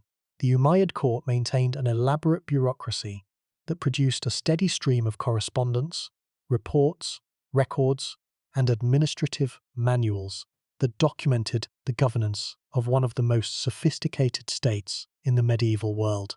These documents, which were presumably stored in the library or in associated archives, provided detailed evidence for the organization and the functioning of the caliphal administration, including the collection of taxes, the management of public works, the maintenance of the military, and the conduct of diplomatic relations with other states. The loss of this administrative literature has left significant gaps in our understanding of the political history and the institutional development of the Umayyad Caliphate of Cordoba. The impact of the Cordoba Library's destruction on the development of European universities is a dimension of the story that is worth exploring. The European university system, which began to emerge in the 12th and 13th centuries with the founding of the universities of Bologna, Paris, and Oxford, was partly inspired by the models of higher education that existed in the Islamic world. The organizational structures, the methods of teaching, and the intellectual traditions of the European universities all show evidence of influence from the Islamic educational institutions, including the madrasas and the great monastic universities of the Islamic world. The intellectual content that was taught in the early European universities was also deeply influenced by the Arabic transmission. The Aristotelian philosophy that became the foundation of the scholastic tradition was transmitted to Europe through Arabic translations and Arabic commentaries. The medical curriculum of the European medical schools was based on Arabic medical texts, including the works of Avicenna and al-Zahrawi. The mathematical and astronomical knowledge that was taught in the European universities was derived from Arabic sources. The destruction of the Cordoba library, by limiting the range of Arabic texts that were available for translation and transmission, may have narrowed the intellectual foundations on which the European university system was built. The legacy of the translators who worked to transmit Arabic learning to the Latin West deserves recognition as one of the most important intellectual endeavors in the history of Western civilization. These translators, working in Toledo, Barcelona, Palermo, and other cities, devoted their lives to the task of making the intellectual heritage of the Islamic world accessible to European scholars. Their work was often difficult and thankless, requiring not only linguistic expertise, but also a deep understanding of the scientific and philosophical concepts they were translating. The translations they produced were not always perfect, and they sometimes introduced errors and distortions that confused later readers. But the overall achievement of the translation movement was extraordinary, opening the intellectual horizons of medieval Europe and laying the foundations for the scientific and philosophical developments that would transform the Western world. The destruction of the Library of Cordoba did not mean the complete disappearance of Islamic learning from the Iberian Peninsula. The collapse of the Umayyad Caliphate was followed by the emergence of the Taifa kingdoms, small independent states that competed with one another for prestige and influence, and that maintained, in many cases, a vibrant intellectual culture of their own. Some of the Taifa rulers were enthusiastic patrons of learning, who attracted scholars, poets, and philosophers to their courts, and who supported the production and the collection of books. The Taifa period, despite its political fragmentation, was in some ways a golden age of Andalusian intellectual life, a period that produced some of the most important scholars in the history of Islamic Spain. The city of Toledo, which was conquered by the Christian kingdom of Castile in 1085, became the most important centre for the transmission of Arabic learning to the Latin West. The famous Toledo school of translators, which flourished in the 12th and 13th centuries, produced Latin translations of hundreds of Arabic texts, including works of philosophy, science, medicine, and mathematics that had been unknown in Christian Europe. These translations were produced by teams of scholars that often included Muslims, Christians, and Jews working together, a continuation of the tradition of intellectual cooperation that had characterized Al-Andalus. The Toledo translations were of enormous importance for the intellectual history of Europe. They introduced the Latin West to the works of Aristotle, which had been lost to Europe since the fall of Rome, and which were known only through fragmentary excerpts and second-hand accounts. The Arabic translations of Aristotle, along with the commentaries of Islamic philosophers such as Averroes, were translated into Latin in Toledo and then disseminated across Europe, where they transformed the intellectual landscape of the continent. The rediscovery of Aristotle sparked a philosophical revolution in medieval Europe, inspiring the great scholastic philosophers, including Thomas Aquinas, Albert the Great, and Duns Scotus, who integrated Aristotelian philosophy with Christian theology to create the intellectual framework that would dominate European thought for centuries. But the Toledo translations, important as they were, represented only a fraction of the knowledge that had been contained in the Library of Cordoba. The translators in Toledo worked with the manuscripts that were available to them, which were not the manuscripts of the Cordoba Library itself, but copies and derivative works that had been produced elsewhere, or that had survived the destruction in various ways. Many of the works that had been in the Cordoba Library were not available to the Toledo translators, either because all copies had been destroyed in the civil wars, or because the surviving copies had been carried to other parts of the Islamic world and were not accessible in Iberia. The figure of Averroes, or Ibn Rushd, who lived and worked in Cordoba and Seville in the 12th century, approximately 150 years after the destruction of Al-Hakam's library, illustrates both the resilience and the limitations of the Andalusian intellectual tradition after the destruction. Averroes was the greatest philosopher of Islamic Spain, a thinker of extraordinary depth and originality, whose commentaries on Aristotle became so influential in medieval Europe that he was known simply as the commentator. His work represents the continuation of the philosophical tradition that had been one of the glories of the Cordoba Library, a tradition that survived the destruction of the library because it was carried forward by individual scholars who had internalized its methods and its insights. But Averroes also illustrates the vulnerability of intellectual traditions in Al-Andalus. In 1195, at the order of the Almohad Caliph, Averroes was condemned for his philosophical teachings, his books were burned, and he was exiled from Cordoba. The condemnation of Averroes was motivated by the same forces that had driven Almanzor's purge of the library 2 centuries earlier, the hostility of conservative religious scholars toward philosophical inquiry that they perceived as threatening to religious orthodoxy. The pattern of ideological destruction that had begun with Almanzor continued to repeat itself throughout the history of Al-Andalus as successive waves of religious conservatism targeted the philosophical and scientific works that were the most original and the most valuable products of the Andalusian intellectual tradition. The case of Maimonides, or Moses ben Maimon, provides another perspective on the intellectual diaspora that followed the destruction of the Cordoba library and the decline of Al-Andalus. Maimonides was born in Cordoba in 1138, a member of the Jewish community that had been an integral part of the intellectual life of Al-Andalus for centuries.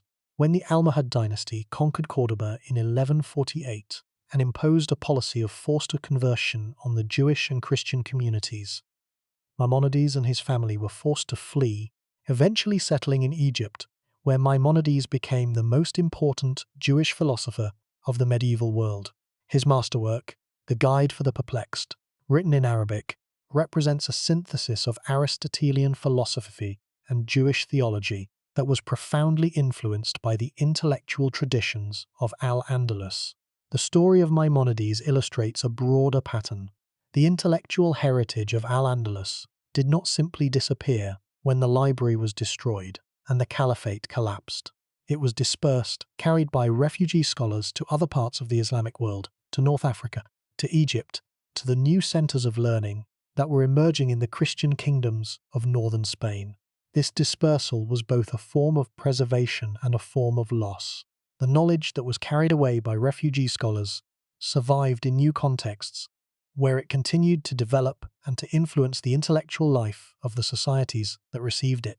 But the unified collection that had made the Cordoba Library such an extraordinary resource was gone, and the individual manuscripts and traditions that survived were scattered across a vast geographical area, disconnected from one another and from the institutional framework that had sustained them. Let that sink in. The Library of Alakam II had been a single, comprehensive repository of knowledge, a place where a scholar could find, under one roof, the collected works of the Greek philosophical tradition, the Islamic scientific tradition, the Arabic literary tradition, and the religious sciences of Islam, along with works on medicine, mathematics, astronomy, agriculture, music, and dozens of other subjects. After the destruction, this knowledge existed only in fragments, scattered across dozens of cities and hundreds of private collections, accessible only to those who had the resources and the determination to travel from one collection to another, piecing together the remnants of a library that had once made all of this knowledge available in a single location. The mathematical and scientific legacy of the Cordoba Library is particularly important because it represents knowledge that was essential for the subsequent development of European science.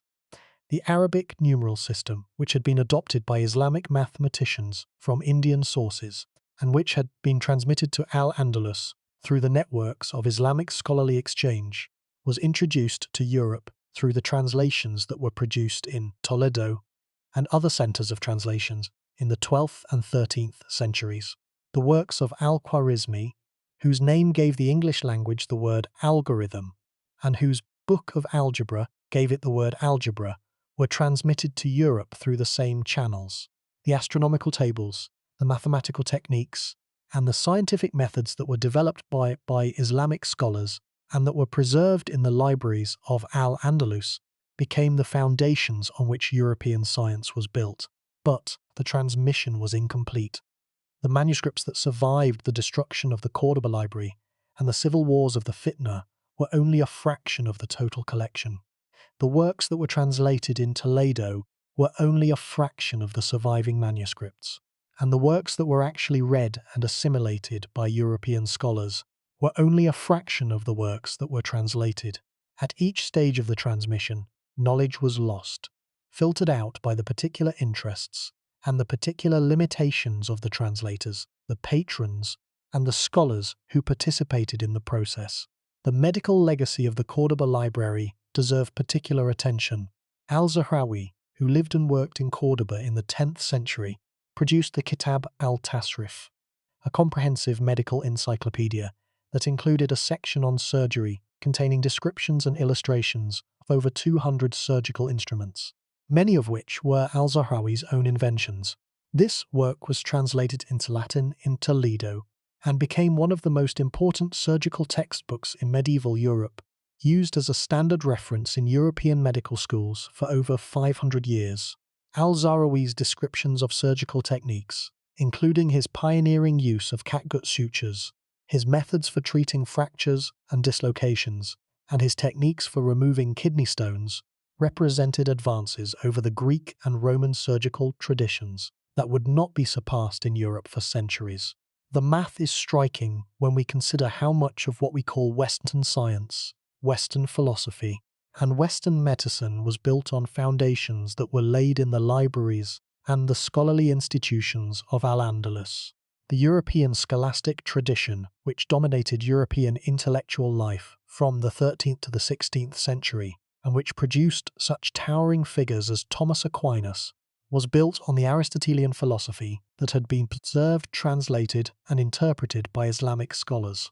The European medical tradition, which began its transformation from folk medicine to scientific medicine in the 12th and 13th centuries, was built on the medical texts that had been translated from Arabic in Toledo and other centers of translation.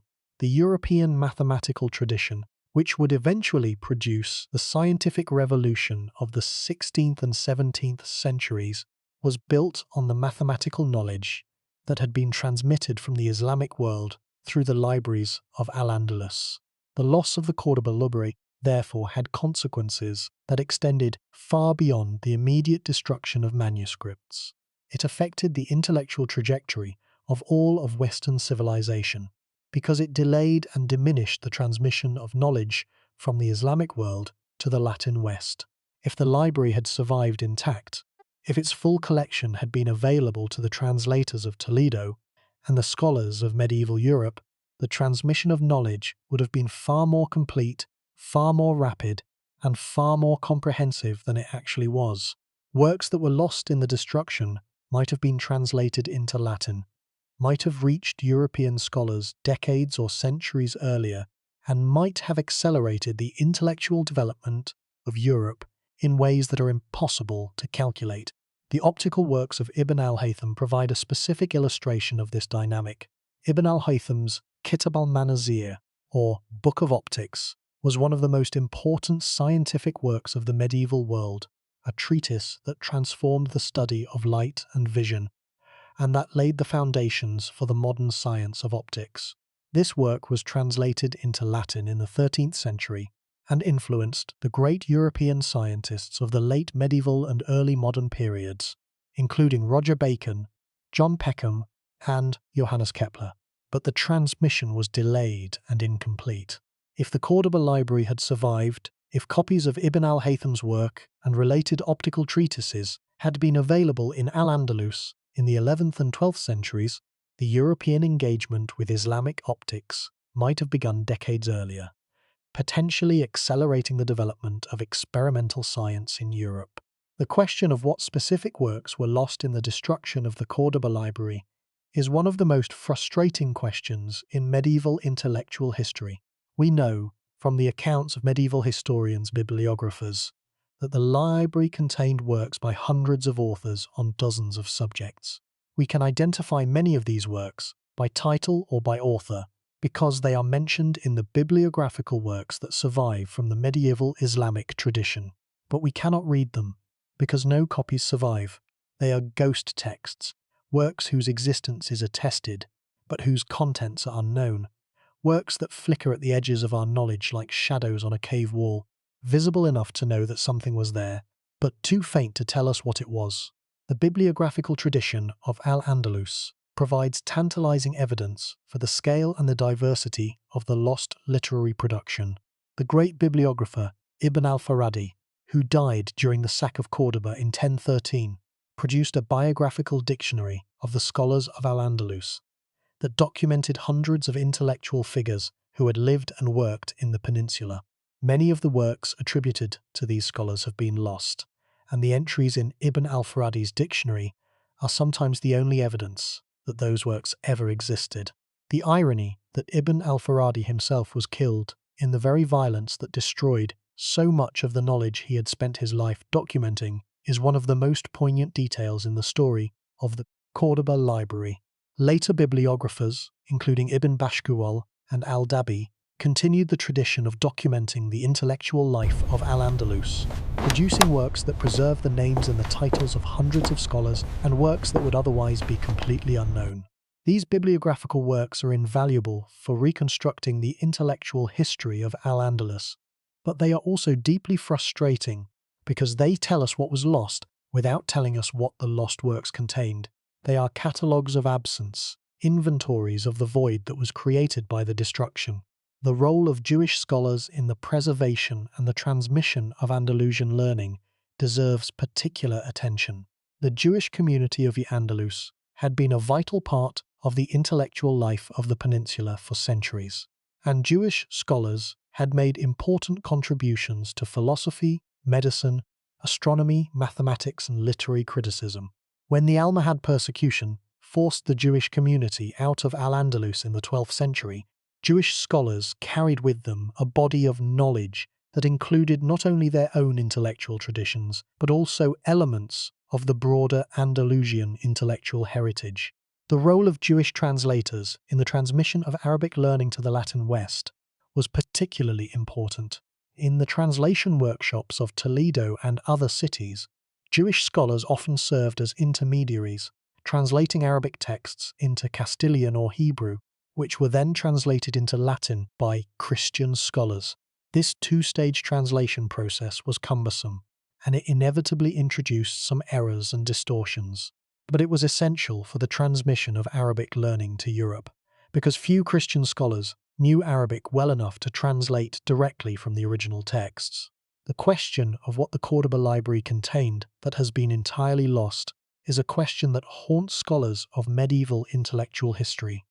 We know from the bibliographical sources that the library contained works on subjects that are not well represented in the surviving corpus of Arabic manuscripts. These include works on music theory, works on the decorative arts, works on hydraulic engineering and water management, works on urban planning and architecture, and works on what we might today call social science, including studies of the organization of government, the management of markets, and the regulation of public life. These works, which documented the practical knowledge that had made Al-Andalus one of the most advanced societies in the medieval world, were largely lost in the destruction of the library, and the specific knowledge they contained is, for the most part, irrecoverable. The agricultural texts deserve particular emphasis because the agricultural knowledge of Al-Andalus was among its most important practical achievements. The Andalusian agronomists had developed techniques that transformed the landscape of the Iberian Peninsula, converting dry, unproductive land into fertile agricultural territory through the use of sophisticated irrigation systems, soil management techniques, and the cultivation of new crop species. The agricultural treatises that documented this knowledge were of enormous practical value, and their loss was a loss not only for the history of science, but for the practical welfare of the people who depended on the agricultural systems that the treatises described. Some agricultural texts survived, including the treatise of Ibn al-Awam, written in Seville in the 12th century, which is one of the most comprehensive agricultural manuals to survive from the medieval Islamic world. But Ibn al-Awam's work represents only a fraction of the agricultural literature that was produced in Al-Andalus, and the techniques and the knowledge described in the lost texts are largely beyond recovery. The astronomical works in the library included not only the Arabic translations of Ptolemy and other Greek astronomers, but also the original astronomical observations and calculations that had been made by Andalusian astronomers. The astronomers of Al-Andalus had made significant advances in the understanding of planetary motion, the calculation of eclipses, and the determination of geographical latitude and longitude.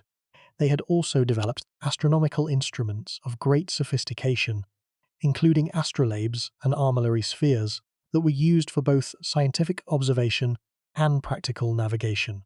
The astronomical tables produced by the astronomers of Al-Andalus, which recorded the positions of the sun, the moon, and the planets at different times and in different locations, were among the most accurate in the medieval world, and they were used by navigators and astronomers across the Mediterranean for centuries.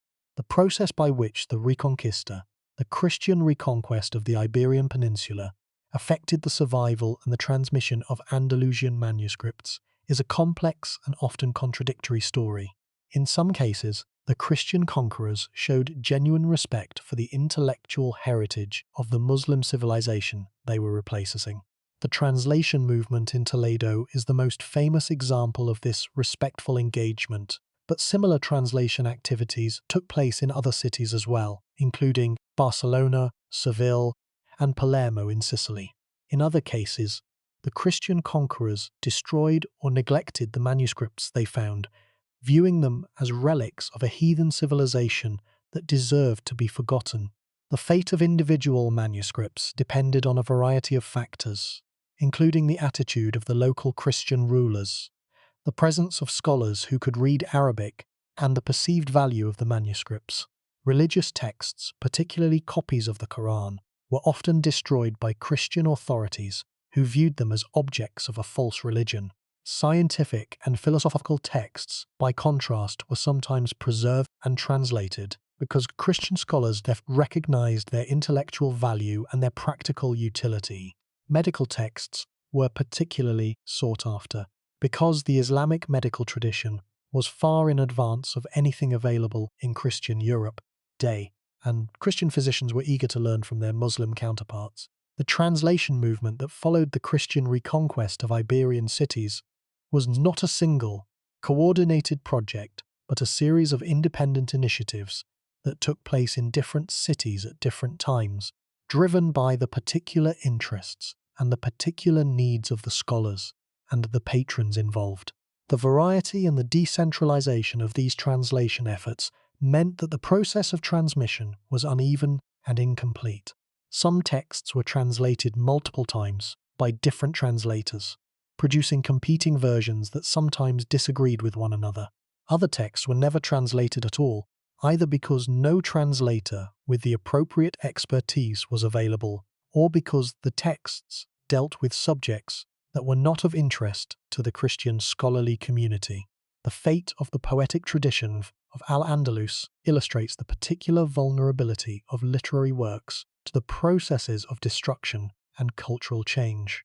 The Andalusian poetic tradition was one of the most brilliant and most original in the medieval world, producing poets of extraordinary talent who wrote in a variety of genres, including lyric poetry, panegyric, elegy, satire, and the distinctive Andalusian form known as the muwashshahat. This poetic tradition was closely tied to the court culture of Al-Andalus, and it was patronized by the caliphs and the Taifa kings, who valued poetry as one of the highest expressions of cultural refinement. The destruction of the caliphate and the subsequent political fragmentation of Al-Andalus disrupted the patronage networks that had sustained the poetic tradition, and many of the works produced by Andalusian poets were lost as a result. The muwashshahat, a distinctive poetic form that combined Arabic and Romance language elements, is of particular interest because it represents a point of cultural contact between the Arabic and the European literary traditions. The muwashshahat typically ends with a khaja, a short passage in colloquial Arabic or in Romance language that is often spoken by a woman, and that expresses a theme of love or longing.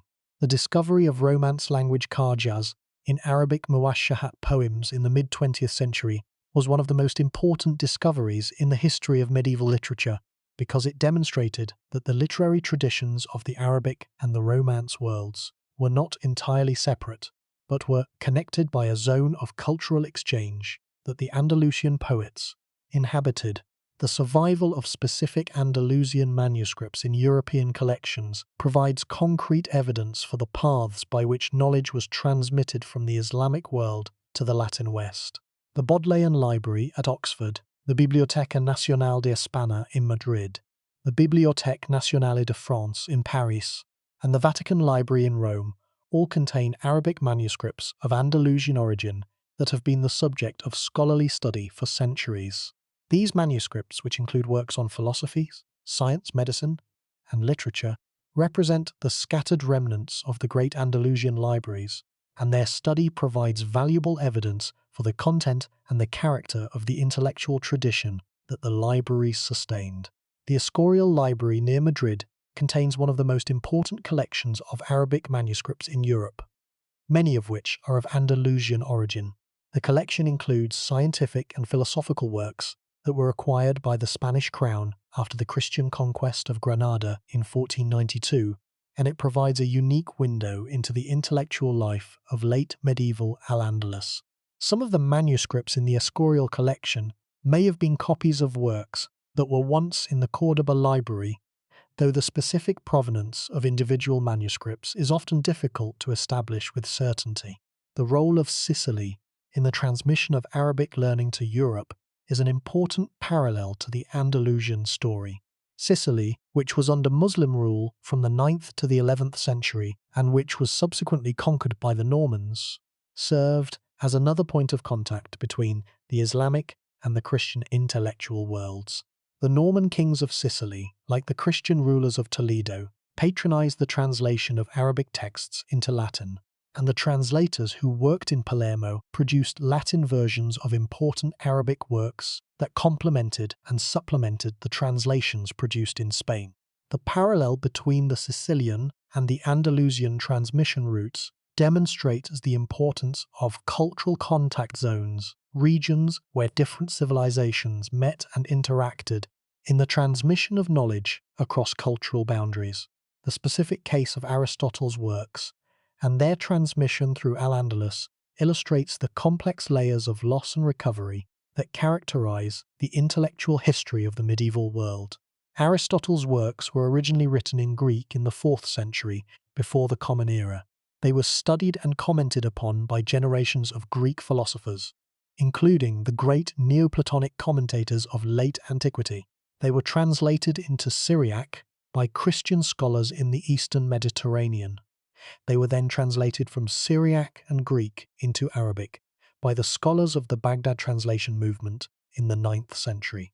These Arabic translations were studied, commented upon, and extended by Islamic philosophers such as Al-Kindi, Al-Farabi, Avicenna, and Averroes. They were then translated from Arabic into Latin by the scholars of Toledo and other centers of translation in the 12th and 13th centuries. And these Latin translations became the foundation of the scholastic philosophical tradition in medieval Europe. At each stage of this multi-century, multilingual transmission, some knowledge was gained and some was lost. The Arabic translators added their own insights and interpretations to the Greek original. The Latin translators added their own glosses and modifications to the Arabic versions. The result is that the Aristotle who was studied in the universities of medieval Europe was not the Aristotle of 4th century Athens, but a composite figure, a philosophical tradition that had been shaped by Greek, Syriac, Arabic, and Latin interpreters over the course of more than a millennium. The destruction of the Cordoba library, which contained Arabic translations and commentaries on Aristotle that were among the most important in the Islamic world, removed from this chain of transmission a crucial set of links that might have produced a richer and more accurate understanding of Aristotle's philosophy than the one that medieval Europe eventually received. The impact of the loss on the development of European mathematics is another dimension of the story that deserves attention. The Arabic numeral system, which was introduced to Europe through the translations produced in Spain, was one of the most important intellectual innovations in European history. The replacement of the cumbersome Roman numeral system with the more efficient Arabic system, which included the concept of zero and the principle of place value, transformed European mathematics and made possible the computational techniques that would eventually underpin the scientific revolution. But the transmission of the Arabic numeral system to Europe was slow and uneven, taking several centuries to complete, in part because the destruction of the Andalusian libraries had disrupted the networks of scholarly exchange through which mathematical knowledge was normally transmitted. The development of the discipline of Arabism, the scholarly study of Arabic language, literature, and culture, has been essential for the recovery and the interpretation of the Andalusian intellectual heritage. European scholars began to study Arabic in the medieval period, motivated initially by practical concerns such as trade, diplomacy, and missionary work, and later by intellectual curiosity about the Arabic literary and philosophical traditions. The great Arabists of the 18th and 19th centuries, including scholars such as Silvestre de Sacy, Reinhard de Zee, and Miguel Asin Palacios, made important contributions to the study of Andalusian history and culture, identifying and publishing Arabic texts that had been unknown or neglected, and producing historical and critical studies that illuminated the intellectual life of medieval Al-Andalus. The modern study of the Andalusian intellectual tradition has been enriched by the development of digital tools and databases that have made Arabic manuscripts more accessible to scholars around the world. The digitization of Arabic manuscript collections in European and North African libraries has enabled scholars to identify previously unknown texts, to compare multiple copies of known texts, and to trace the paths by which manuscripts were transmitted from one collection to another. These digital resources have already produced important discoveries, and they promise to continue expanding our knowledge of the Andalusian intellectual tradition in the years and decades to come. The economic value of the knowledge that was lost in the destruction of the Cordoba library is impossible to calculate, but it was certainly enormous. The agricultural techniques that were documented in the library's collection had transformed the economy of the Iberian Peninsula, increasing agricultural productivity and enabling the cultivation of new crops that had significant commercial value. The medical knowledge that was lost included treatments, pharmaceutical operations, and surgical techniques that had practical applications for the health and the welfare of the population. The engineering knowledge that was lost included techniques for the construction of irrigation systems, bridges, buildings, and other infrastructure that had material consequences for the economic development of the region. The loss of this practical knowledge had real consequences for the people who lived in the territories that had once been Al-Andalus.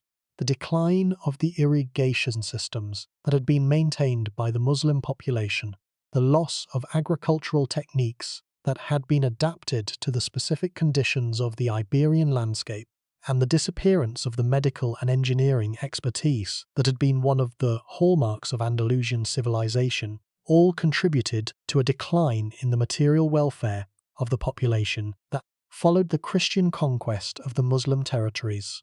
The comparison with the Renaissance recovery of classical learning in Italy is instructive.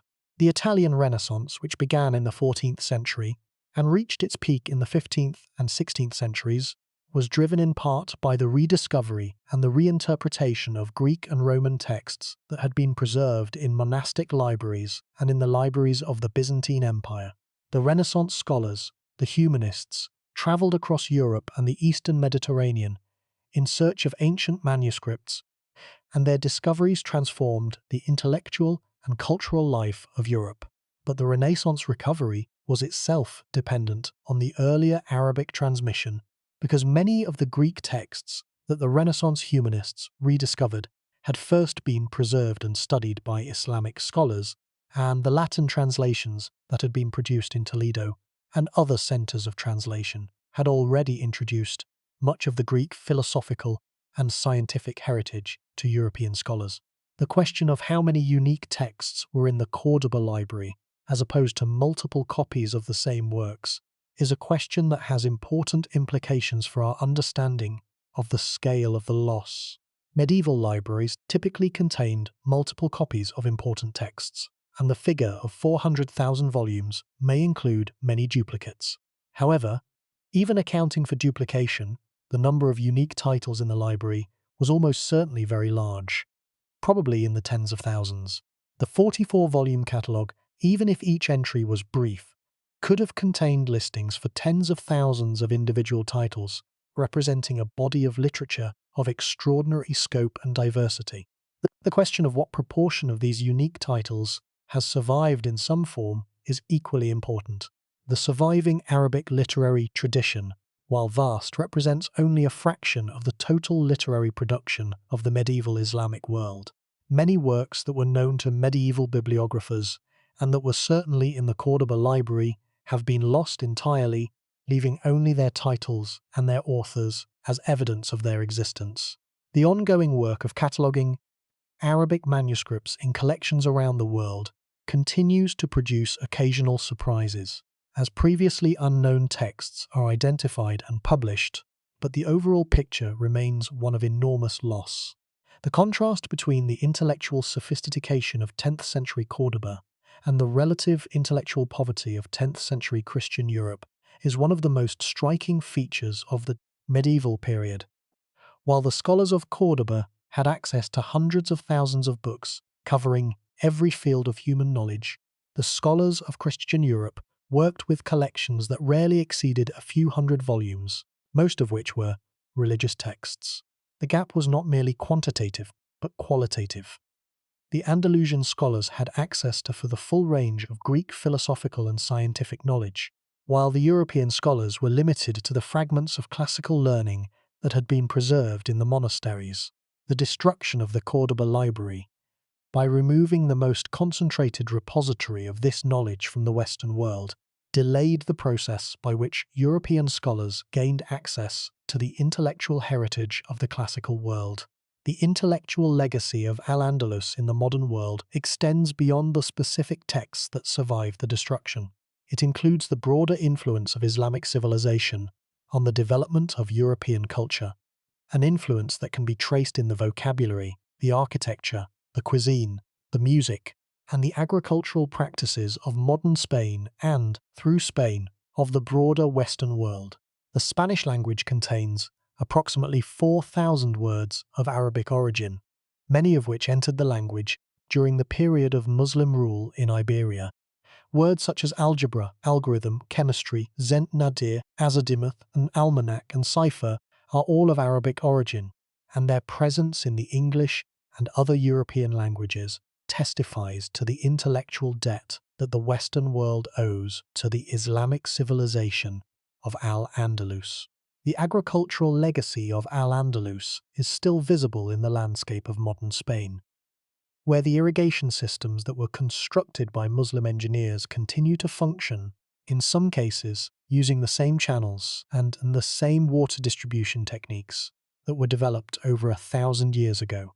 The citrus groves, the rice paddies, the cotton fields, and the sugarcane plantations that characterize parts of the Spanish landscape are all legacies of the agricultural innovations that were introduced by the Muslims of Al-Andalus, innovations that transformed the economy and the ecology of the Iberian Peninsula in ways that are still visible today. The architectural legacy of Al-Andalus is equally enduring. The Great Mosque of Cordoba, the Alhambra Palace in Granada, the Giralda Tower in Seville, and dozens of other buildings across southern Spain testify to the architectural genius of the Andalusian civilization. These buildings, with their intricate geometric patterns, their elegant proportions, and their sophisticated use of light, water, and vegetation, represent an architectural tradition that is distinct from anything in the European or the broader Islamic tradition, a tradition that was uniquely Andalusian, and that remains one of the most important architectural legacies in the world. The musical legacy of Al-Andalus has also endured, though in forms that have been transformed by the centuries. The Andalusian musical tradition, which combined Arabic, Berber, and Iberian elements, influenced the development of flamenco, the distinctive musical and dance tradition of southern Spain, that is now recognized as one of the great artistic traditions of the world. The instruments, the modes, the rhythmic patterns, and the vocal techniques of flamenco all show the influence of the Andalusian musical tradition, a tradition that was nourished by the same cultural environment that produced the Cordoba library. The cultural and intellectual achievements of Al-Andalus raise questions about the nature of civilization itself, and about the conditions that are necessary for great intellectual achievements. The golden age of Andalusian civilization was the product of a specific combination of factors: political stability under the Umayyad Caliphate, economic prosperity based on advanced agriculture and international trade, religious diversity that fostered intellectual exchange, and a cultural tradition that valued learning and that was willing to invest substantial resources in its support. The destruction of the library and the collapse of the caliphate demonstrate how quickly and how completely these favorable conditions can be disrupted, and how devastating the consequences of that disruption can be for the intellectual life of a society. The lesson that the story of the Cordoba Library teaches is not a comfortable one. It is a lesson about the fragility of everything that we value most, about the vulnerability of knowledge to the forces of destruction, and about the constant effort that is required to preserve the intellectual heritage of the past for the benefit of future generations. The Library of Al-Hakam II was built by a man who understood this lesson. It was destroyed by men who did not. And the void that was created by its destruction, the silence where a great library once stood, is a reminder that the work of preservation is never finished, that the forces of destruction are always present, and that the price of knowledge is eternal vigilance. The influence of the Cordoba Library's contents on the development of European navigation and cartography is another dimension of the story that deserves attention. The geographical and astronomical knowledge that was contained in the library included information about the size and shape of the Earth, the positions of the stars, and the methods of celestial navigation that would eventually be used by European explorers to navigate the world's oceans. The astronomical tables produced by the astronomers of Al-Andalus were used by navigators for centuries, and the geographical descriptions produced by Islamic travelers and geographers provided information about distant lands that influenced the European understanding of world geography. The impact of Islamic mathematical knowledge on the development of European commercial practices was also significant. The Arabic numeral system, which was introduced to Europe through the translations produced in Spain and Italy, transformed European commercial mathematics, making it possible to perform calculations that were cumbersome or impossible with the Roman numeral system. The development of double-entry bookkeeping, which is considered one of the foundations of modern capitalism, was influenced by the mathematical techniques that were transmitted from the Islamic world to Europe through the libraries of Al-Andalus and Sicily. The story of how specific texts travelled from the Cordoba Library to the universities of medieval Europe reveals the remarkable resilience of knowledge in the face of destruction. A text that was composed in Baghdad in the 9th century, translated into Arabic, copied and carried to Cordoba, catalogued in the library of Al-Hakam, survived the purge of Almanzor and the sack of 1013, was then acquired by a scholar in Toledo, translated into Latin by a team of Muslim, Jewish, and Christian translators, copied and distributed across Europe by monastic scribes, and finally studied by students in the universities of Paris, Oxford, and Bologna, represents a chain of transmission that spans 5 centuries, 3 continents, and 4 languages. The survival of such texts is a testament to the determination of the human beings at each link in the chain, people who valued knowledge enough to devote their lives to its preservation and transmission. The alchemical tradition of Al-Andalus, which contributed to the development of modern chemistry, was another area of significant achievement that was represented in the Cordoba Library.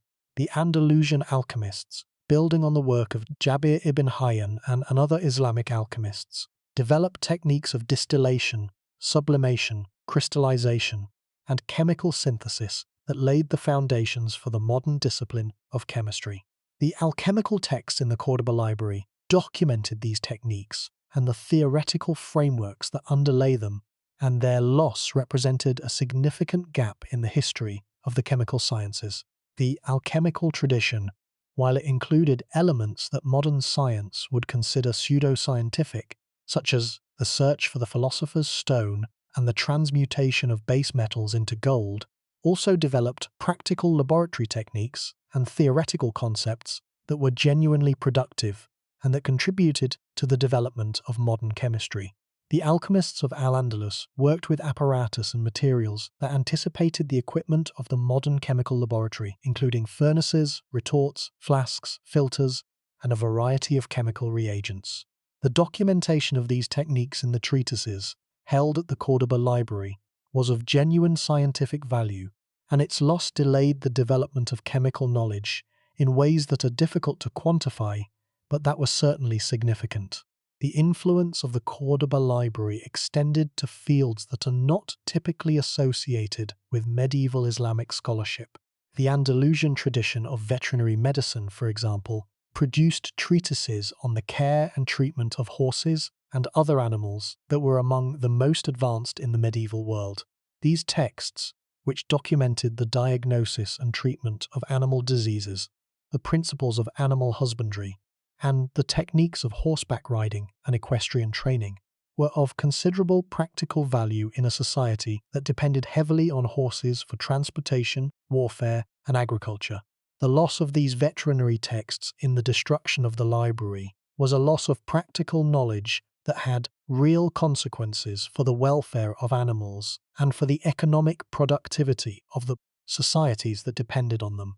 Everything we have discussed so far concerns the specific texts that were lost, the specific channels through which some of those texts survived, and the specific consequences of the destruction for the intellectual history of Europe and the Islamic world. These are important matters, and the work of tracing the transmission of knowledge from the Cordoba Library to the medieval West is ongoing and vital. But beneath these specifics lies a deeper truth, a truth that concerns not just what was lost at Cordoba, but what the loss tells us about the nature of knowledge, the fragility of intellectual traditions, and the relationship between political power and cultural achievement. The deeper truth is this: the Library of Cordoba was not merely a collection of books. It was the physical embodiment of an entire civilization's commitment to the pursuit of knowledge. The 400,000 volumes that Al-Hakam collected represented centuries of intellectual effort by thousands of scholars across the entire Islamic world, from Baghdad to Bukhara, from Damascus to Fez. Each volume was the product of a chain of transmission that stretched back through generations of scholars, translators, and copyists who had worked to preserve and to extend the boundaries of human knowledge. Each volume represented not merely the ideas of its author, but the cumulative effort of the entire tradition that had produced it. The destruction of the library severed these chains of transmission. It did not merely destroy individual manuscripts.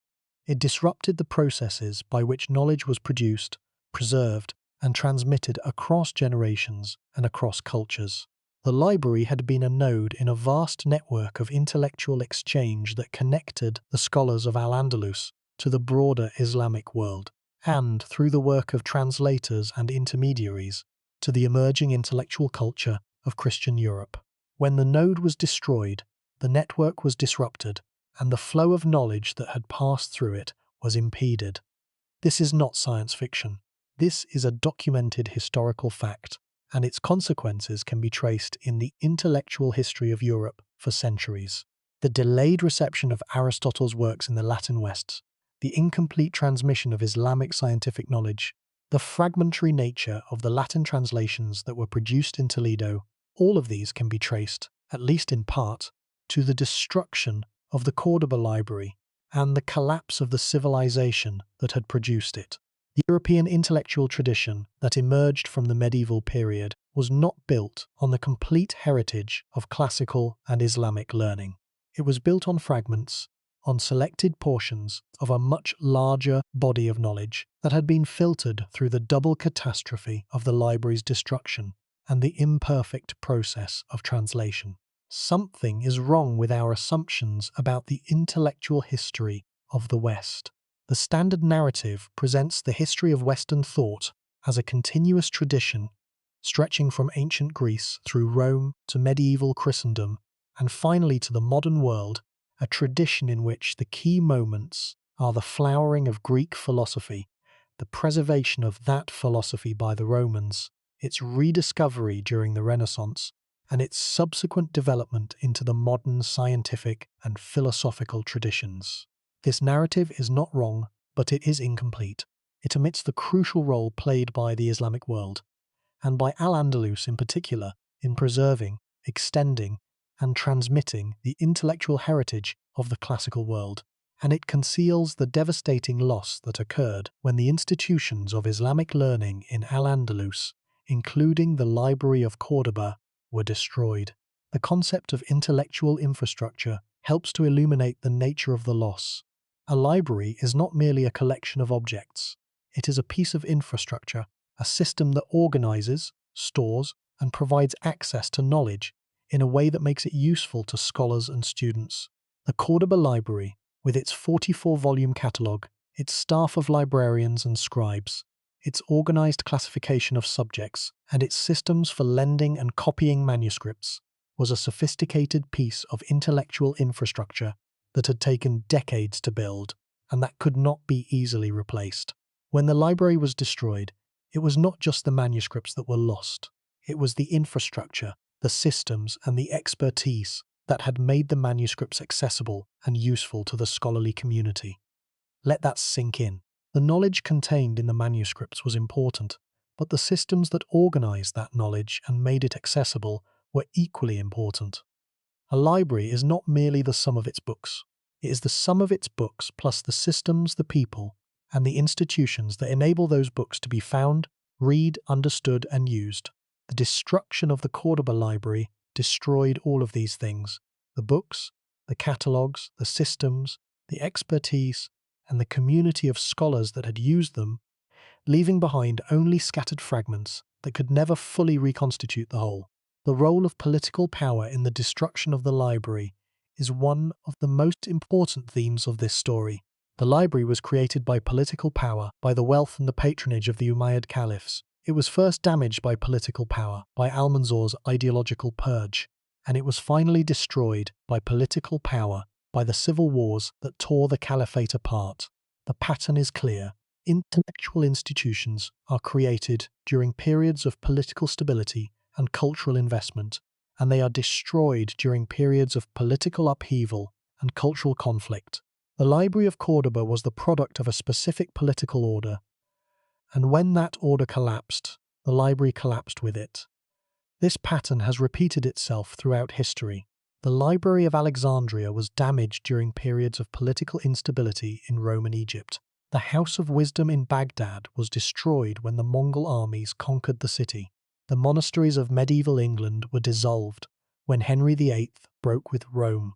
In each case, the intellectual institution was embedded in a political and economic system that sustained it, and the disruption of that system led to the destruction or the decline of the institution. The Library of Cordoba is not an isolated case. It is a specific instance of a general pattern that has characterized the relationship between political power and intellectual life throughout human history. The ideological dimension of the destruction is particularly troubling. The purge of the library under Almanzor was not an act of war or an act of vandalism. It was a deliberate act of intellectual censorship, a systematic attempt to eliminate ideas that were considered dangerous or heretical by the religious establishment.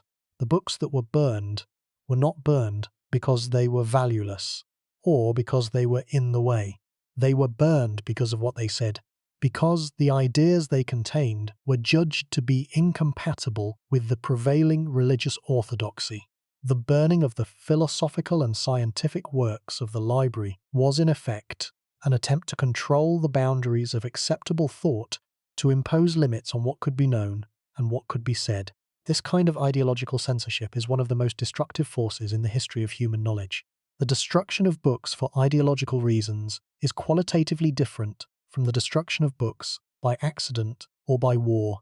When a library is destroyed by fire or by flood, the destruction is indiscriminate, and the lost texts are a random sample of the total collection. But when books are destroyed for ideological reasons, the destruction is targeted, and the texts that are destroyed are precisely those that are most original, most challenging, and most valuable, because it is precisely those texts that provoke the hostility of the censors. The deeper truth about the Cordoba Library is that its destruction was not merely a loss of books. It was a loss of possibility, a closing of intellectual doors that might otherwise have remained open. The philosophical and scientific works that were burned in Almanzor's purge were the works that represented the cutting edge of Islamic intellectual inquiry, the works that pushed the boundaries of knowledge, and that challenged the assumptions of the established order. Their destruction removed from the intellectual landscape of Al-Andalus precisely those ideas that might have led to further discoveries, further innovations, and further expansions of the boundaries of human knowledge.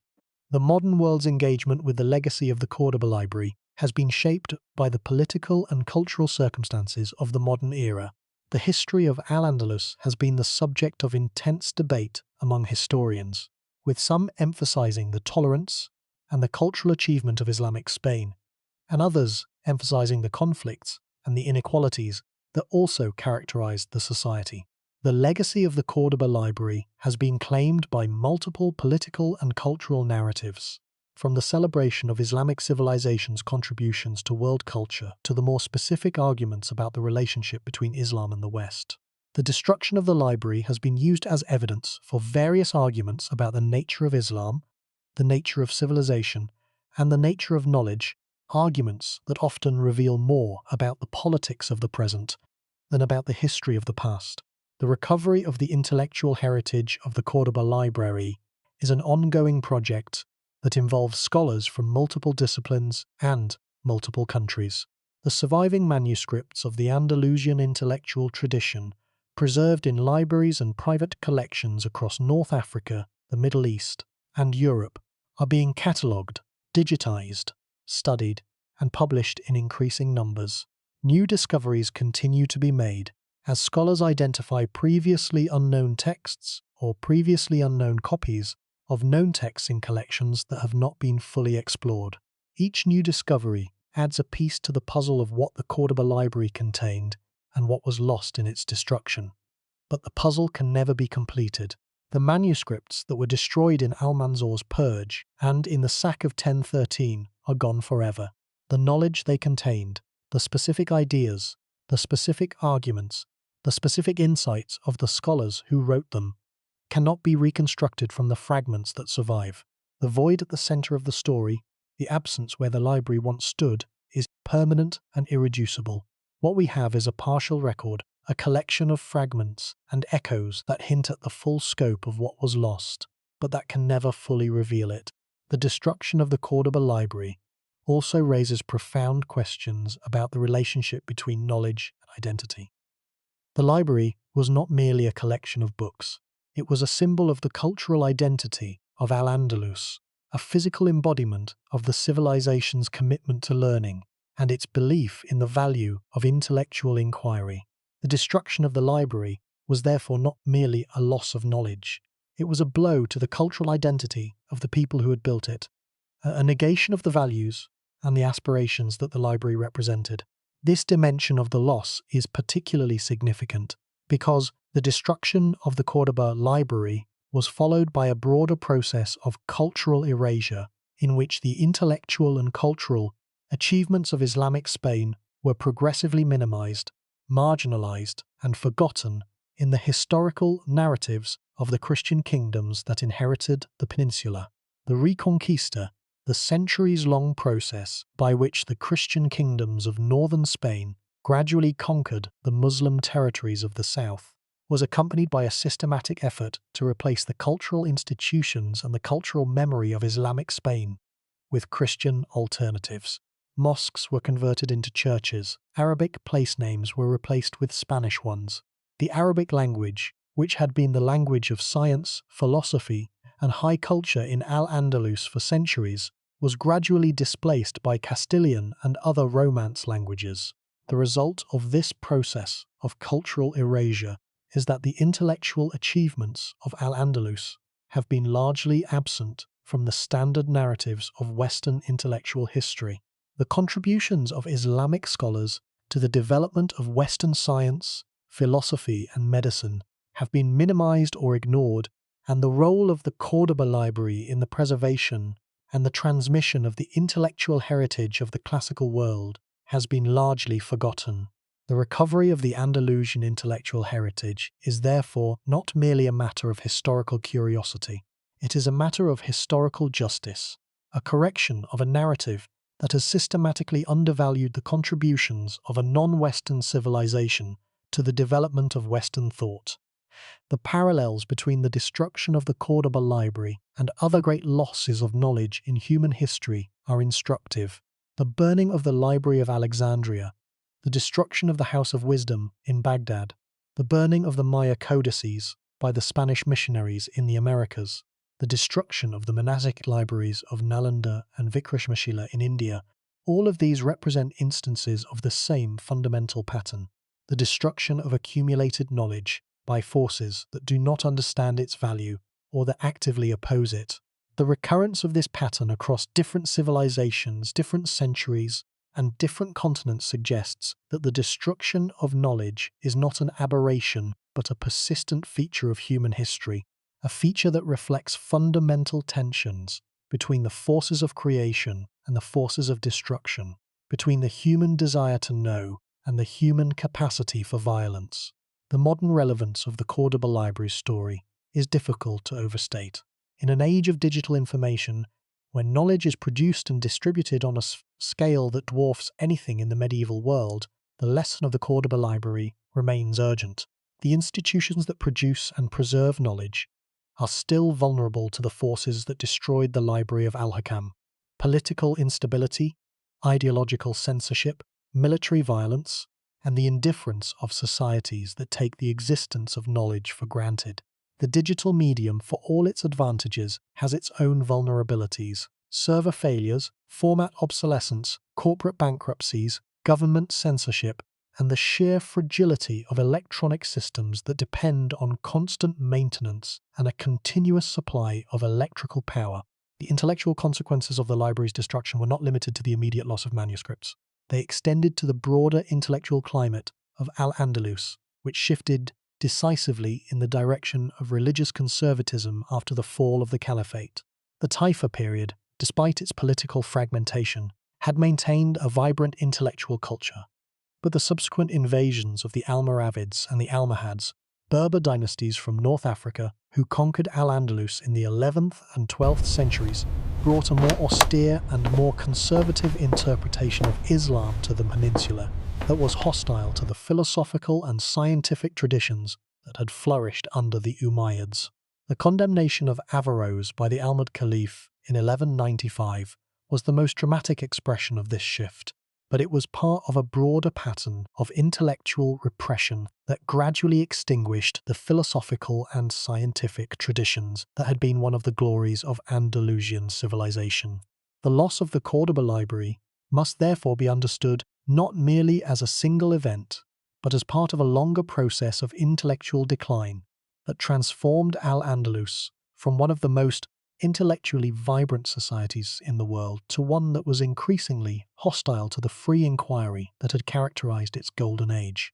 The purge under Almanzor was the first step in this process. The destruction of the Caliphate was the second.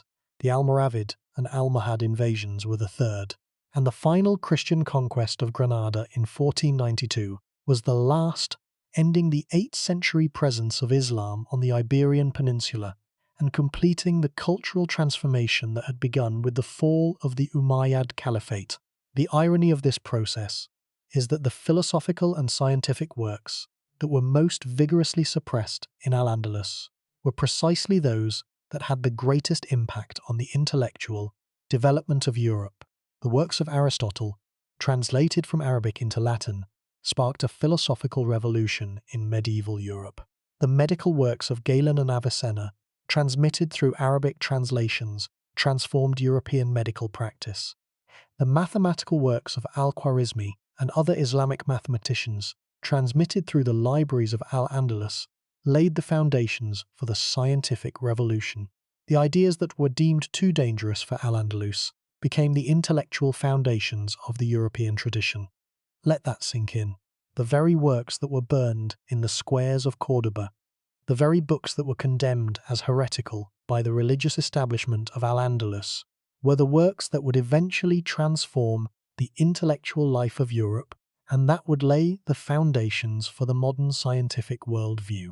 The destruction of these works in Al-Andalus did not prevent their influence. It merely redirected it. from the Islamic world to the Christian West, where they found a more receptive audience and where they produced intellectual fruits that the civilization that had created them was no longer able to harvest.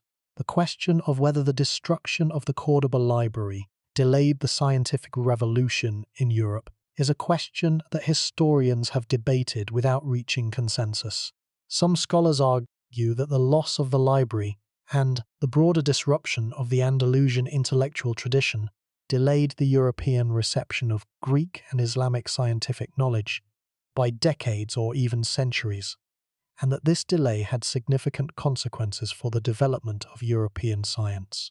If the full contents of the Cordoba library had been available to European scholars in the 11th or 12th century, the argument goes the scientific revolution might have occurred centuries earlier, with profound consequences for the subsequent course of human history.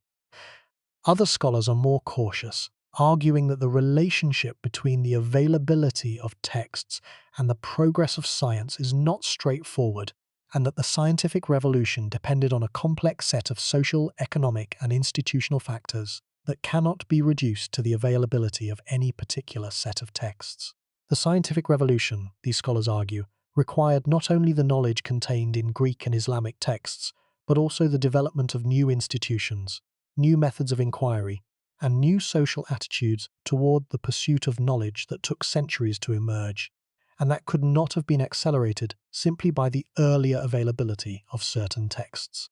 The truth probably lies somewhere between these positions.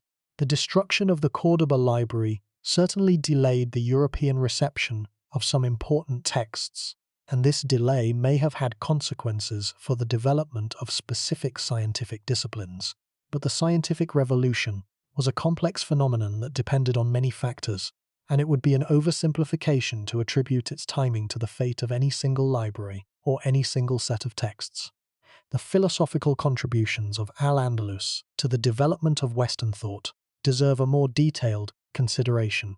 The Andalusian philosophical tradition, which reached its peak in the work of Averroes, made contributions to the philosophy of religion, the philosophy of science, and the philosophy of mind that have had lasting influence on the Western intellectual tradition. Averroes's doctrine of the double truth, which proposed that philosophical and religious truths could coexist even when they appeared to contradict one another, was one of the most controversial and most influential ideas in the history of Western philosophy, provoking intense debate in the medieval universities, and influencing the development of the doctrine of the separation of faith and reason that would eventually become a cornerstone of the modern intellectual tradition. The ethical thought of Al-Andalus, which drew on both the Islamic ethical tradition and the ethical philosophy of Aristotle, produced works of considerable depth and originality that addressed questions about the nature of virtue, the meaning of happiness, and the relationship between individual morality and social justice. The ethical works of Ibn Bajjah, known in the Latin West as Avempace, explored the problem of the solitary philosopher in an imperfect society, a theme that anticipated the concerns of later European philosophers, such as Rousseau and Nietzsche. The ethical works of Ibn Tufayl, whose philosophical novel Hayy ibn Yaqzan described the intellectual and spiritual development of a man raised in isolation on a desert island, anticipated the themes of Robinson Crusoe and the Enlightenment discourse on the natural man. The loss of the full corpus of Andalusian philosophical literature means that our understanding of the development of Western philosophy is incomplete. The surviving works of Averroes, Ibn Bajjah, and Ibn Tufayl represent only a fraction of the philosophical literature that was produced in Al-Andalus, and the works that were lost in the destruction of the Cordoba library and the subsequent decline of Andalusian civilization may have contained philosophical insights and arguments that would significantly alter our understanding of the history of philosophy if they were available to us today. The relationship between the destruction of the Cordoba library and the development of the concept of religious tolerance in the Western world is a paradox that deserves reflection. Al-Andalus, for all its achievements, was not a utopia of religious harmony. The convivencia, the coexistence of Muslims, Christians and Jews, was real but limited, characterized by both cooperation and conflict, by both tolerance and discrimination. The destruction of the library was, in part, a consequence of the breakdown of this coexistence, as religious conservatism and political conflict undermined the traditions of intellectual openness and cultural exchange that had sustained the Andalusian Golden Age. The legacy of the Cordoba Library therefore poses a challenge to simplistic narratives about the relationship between Islam and the West, between religious faith and intellectual inquiry, and between tolerance and intolerance. The library was built by a Muslim ruler who valued knowledge above religious orthodoxy. It was first damaged by a Muslim leader who prioritized religious orthodoxy over knowledge. It was finally destroyed by the political and military forces that tore Al-Andalus apart. The story of the library is not a story about Islam versus the West, or about faith versus reason. It is a story about the tension between the human desire to know and the human desire to control, a tension that exists within every civilization and every religious tradition, and that poses a constant threat to the preservation of knowledge and the freedom of inquiry. The implications of this tension for the modern world are clear. The forces that destroyed the Cordoba Library, political ambition, religious fanaticism, military violence, and cultural indifference, are still active in the world today. The institutions that preserve knowledge, the libraries, the universities, the research centers, the digital archives, are still vulnerable to these forces. The lesson of the Cordoba Library is that the preservation of knowledge requires not only physical infrastructure and financial resources, but also a deep and abiding commitment to the values of intellectual freedom, cultural diversity, and the free exchange of ideas across all boundaries of language, religion, and nationality. The moral dimension of the Cordoba Library's story is inescapable. The destruction of the library was not an act of nature, it was an act of human choice, a series of decisions made by specific individuals in specific circumstances that resulted in the loss of one of the greatest collections of human knowledge in history. Almanzor chose to burn the philosophical and scientific texts. The soldiers who sacked Cordoba in 1013 chose to loot and destroy the library. The religious authorities who persecuted Averroes and other philosophers chose to suppress ideas that they considered dangerous. These were human choices, and they carry with them a moral weight that cannot be evaded. The recognition of this moral dimension is important because it reminds us that the preservation of knowledge is not merely a technical problem. It is a moral problem, a question of values and priorities that requires human beings to make choices about what they consider important and what they are willing to do to protect it.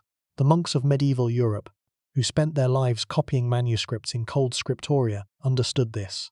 The scholars of Al-Andalus, who travelled thousands of miles to acquire rare texts for the Cordoba Library, understood this. The translators of Toledo, who spent decades rendering Arabic texts into Latin, understood this. The question is whether we, in the modern world, understand it as well.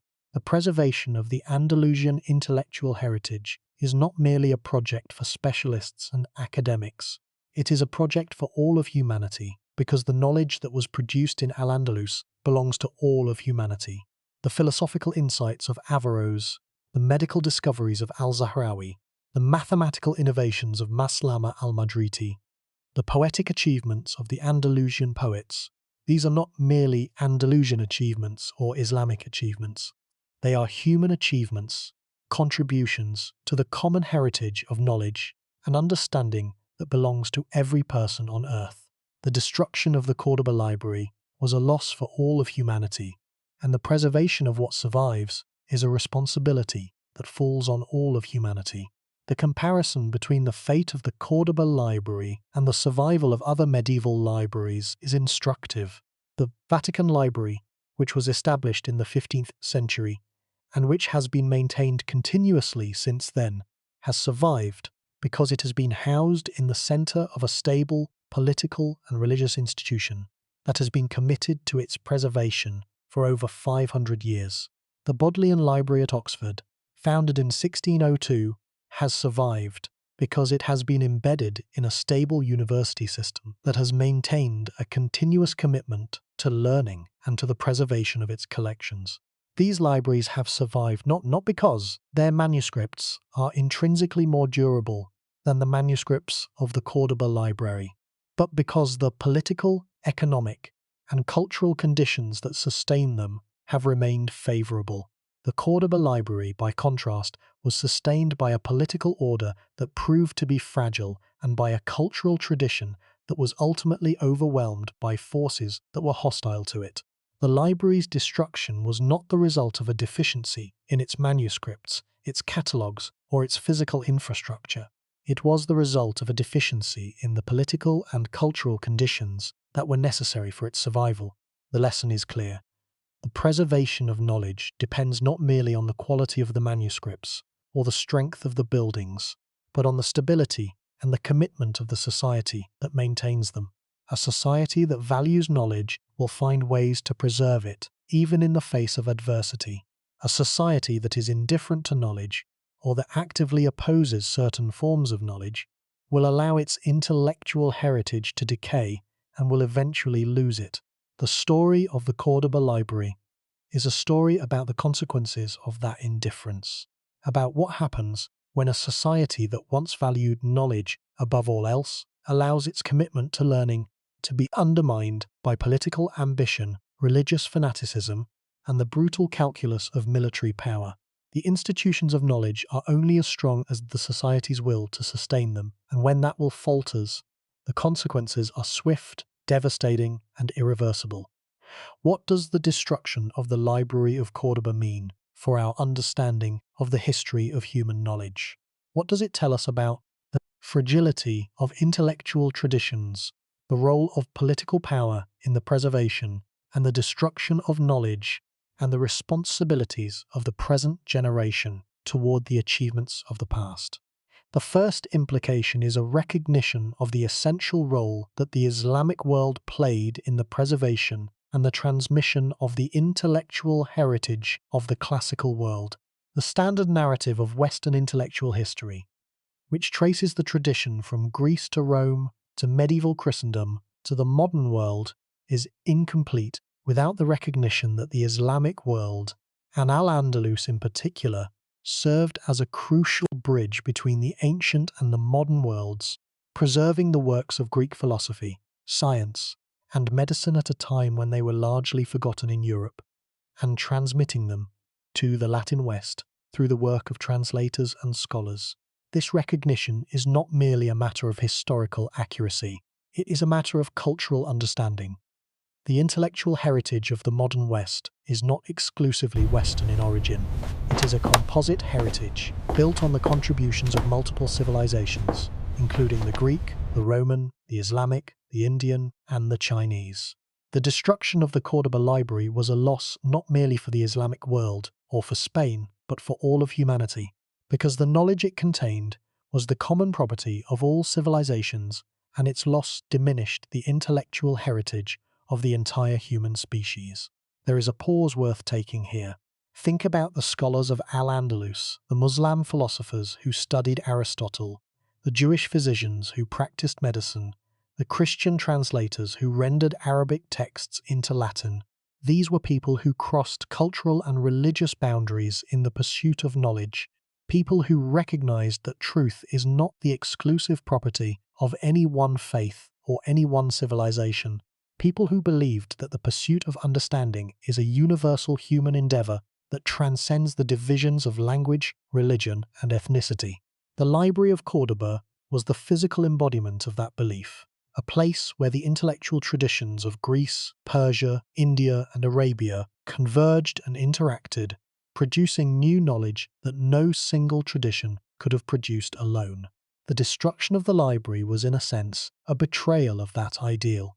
The purge under Almanzor, the violence of the civil wars, the sack of Cordoba by rival armies, all of these were acts that subordinated the pursuit of knowledge to the pursuit of power, that placed the interests of particular factions above the interests of the civilization as a whole. The scholars who had built the library had believed that knowledge was a common good, a treasure to be shared and preserved for the benefit of all. The men who destroyed the library, whether they acted from ideological conviction or from military expediency, treated knowledge as a threat, as a commodity, or as an irrelevance. The second implication is a recognition of the vulnerability of knowledge to ideological censorship. The purge of the Cordoba library under Almanzor was not a unique event. Throughout history, political and religious authorities have attempted to control the flow of ideas by destroying books, suppressing scholarship, and persecuting intellectuals. The burning of books in Qin dynasty China, the Roman suppression of so-called heretical Christian texts, the destruction of indigenous codices by Spanish conquistadors in the Americas, the book burnings of the 20th century, all of these are instances of the same pattern, the pattern of powerful people attempting to control what other people are allowed to know. The lesson of the Cordoba Library is that this pattern is one of the most destructive forces in human history. The books that are targeted for destruction by ideological censors are precisely those that are most original, most challenging, and most valuable, because they are the books that threaten the assumptions and the authority of the established order. The destruction of these books removes from the intellectual landscape precisely those ideas that might have led to new discoveries, new insights, and new ways of understanding the world. The preservation of knowledge requires not only physical infrastructure, but also a cultural commitment to the value of intellectual freedom. A library is not safe merely because it is housed in a strong building, or because its manuscripts are made of durable materials. It is safe only when the society that surrounds it values the knowledge it contains and is committed to protecting it from those who would destroy it. The Library of Cordoba was housed in the most powerful palace in the Western world, surrounded by the wealth and the military might of the Umayyad Caliphate. But it was not safe because the forces that ultimately destroyed it were not external enemies but internal actors, people who belonged to the same society and who had access to the same institutions. The third implication is a challenge to the way we think about the concept of the Dark Ages in European history. The conventional narrative of the Dark Ages presents the period between the fall of Rome and the Renaissance as a time of intellectual stagnation in Europe, a period when the achievements of the classical world were forgotten, and when the life of the mind was confined to the monasteries of the Christian Church.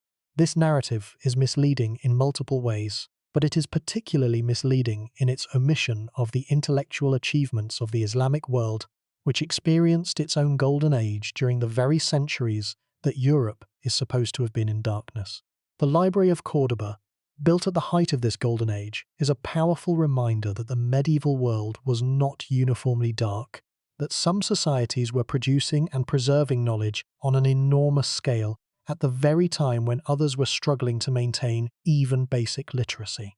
The loss of the Cordoba Library challenges us to think differently about the history of knowledge, about who has contributed to our understanding of the world, about whose intellectual achievements have been remembered and whose have been forgotten, and about the political and cultural factors that have shaped the way we tell the story of human intellectual progress.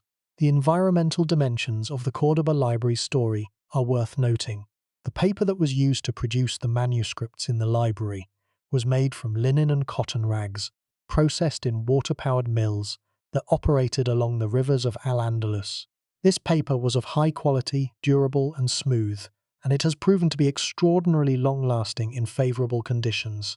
Some manuscripts written on Andalusian paper in the 10th century have survived to the present day, their text still legible after more than 1,000 years. But paper is also vulnerable to fire, to moisture, to insects, and to the mechanical damage that results from repeated handling. The manuscripts that survived the destruction of the library did so because they were protected from these threats, either by the favourable conditions of the libraries in which they were stored, or by the care of the scholars and librarians who maintained them. The loss of the Cordoba Library serves as a reminder that the preservation of knowledge is not a passive activity. It is an active, ongoing, and never-ending process that requires constant effort, constant vigilance, and constant investment. The monks of medieval Europe understood this, which is why they spent their lives copying manuscripts. The scholars of Al-Andalus understood this, which is why they maintained workshops of copyists and bookbinders. The librarians and archivists of the modern world understand this, which is why they devote their careers to the conservation, the digitization, and the cataloguing of the collections in their care. But understanding the need for preservation is not the same as meeting it. The resources available for the preservation of knowledge are always limited, and the threats to that knowledge are always growing. The lesson of the Cordoba Library is that the balance between preservation and destruction is always precarious, and that the failure to maintain that balance can result in losses that are permanent, irreversible, and devastating. The contemporary debate about the legacy of Al-Andalus reflects broader tensions in the relationship between the Islamic world and the West. For some, Al-Andalus represents a model of cultural coexistence and intellectual exchange that is relevant to the challenges of the modern world, a demonstration that societies composed of diverse religious and ethnic groups can live and work together productively. For others, Al-Andalus was a society marked by inequality and conflict, in which the apparent tolerance of the ruling Muslim elite masked a system of social stratification that placed non-Muslims in a subordinate position. The historical reality was undoubtedly more complex than either of these interpretations suggests, and the effort to understand Al-Andalus in all its complexity is an ongoing project that has important implications for contemporary debates about multiculturalism, religious tolerance, and the relationship between Islam and the West. The story of the Cordoba Library invites a broader reflection on the meaning and the value of cultural diversity. The intellectual achievements of Al-Andalus were not the product of a single culture or a single tradition. They were the product of the interaction of multiple cultures and multiple traditions, including the Greek, the Persian, the Indian, the Arabic, the Berber, the Jewish, and the Iberian. The Library of Cordoba was a repository of this diverse intellectual heritage, a place where the contributions of many civilizations converged and interacted, producing new knowledge that no single tradition could have produced alone. The destruction of the library was therefore not merely a loss for the Islamic world or for Spain. It was a loss for all of humanity, a diminishment of the common intellectual heritage that all civilizations share. The story of the Cordoba Library also illuminates the relationship between literacy, education, and the production of knowledge. The high rates of literacy in Al-Andalus, which were among the highest in the medieval world, created a demand for books that sustained the careers of hundreds of authors, copyists, bookbinders, and booksellers. The destruction of the intellectual infrastructure of Al-Andalus, including the libraries, the schools, and the networks of scholarly exchange that had sustained the literary production of the peninsula, resulted in a dramatic decline in literacy and in the production of books that had consequences extending far beyond the immediate loss of the manuscripts themselves. The preservation of the remaining manuscript heritage of Al-Andalus is an urgent task that requires international cooperation and sustained investment. The Arabic manuscripts that survive in collections across North Africa, the Middle East, and Europe are deteriorating, threatened by the same forces of moisture, insects, and neglect that have destroyed so many manuscripts over the centuries. The digitization of these collections, while an important step toward preservation, is not sufficient by itself. The original manuscripts must be physically conserved, stored in appropriate conditions, and protected from the threats that endanger them. This work requires resources, expertise, and commitment that can only be provided through the coordinated efforts of governments, academic institutions, and international organizations. The intellectual debt that the modern West owes to the Islamic civilization of Al-Andalus is enormous, and its recognition is an essential step in the construction of an accurate and inclusive narrative of the history of human knowledge.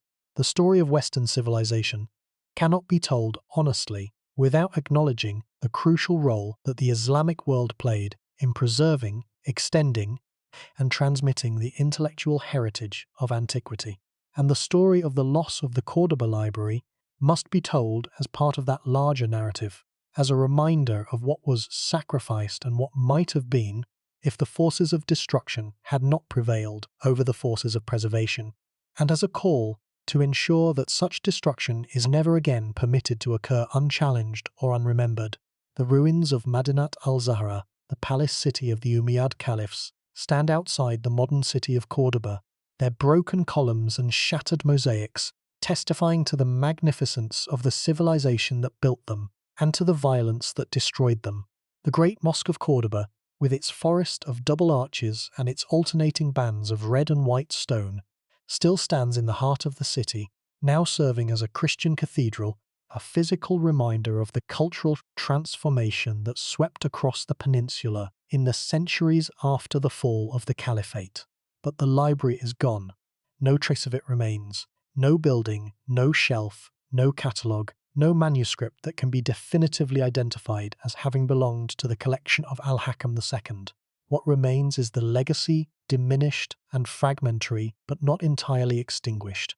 The legacy lives in the Latin translations of Arabic texts that transformed the intellectual landscape of medieval Europe, in the philosophical works of Averroes and Maimonides that continue to be read and studied today, in the mathematical and scientific knowledge that was transmitted from the Islamic world to Europe through the libraries of Al-Andalus, and in the cultural memory of a civilization that, for a brief and brilliant moment, created one of the most remarkable intellectual communities in the history of the world.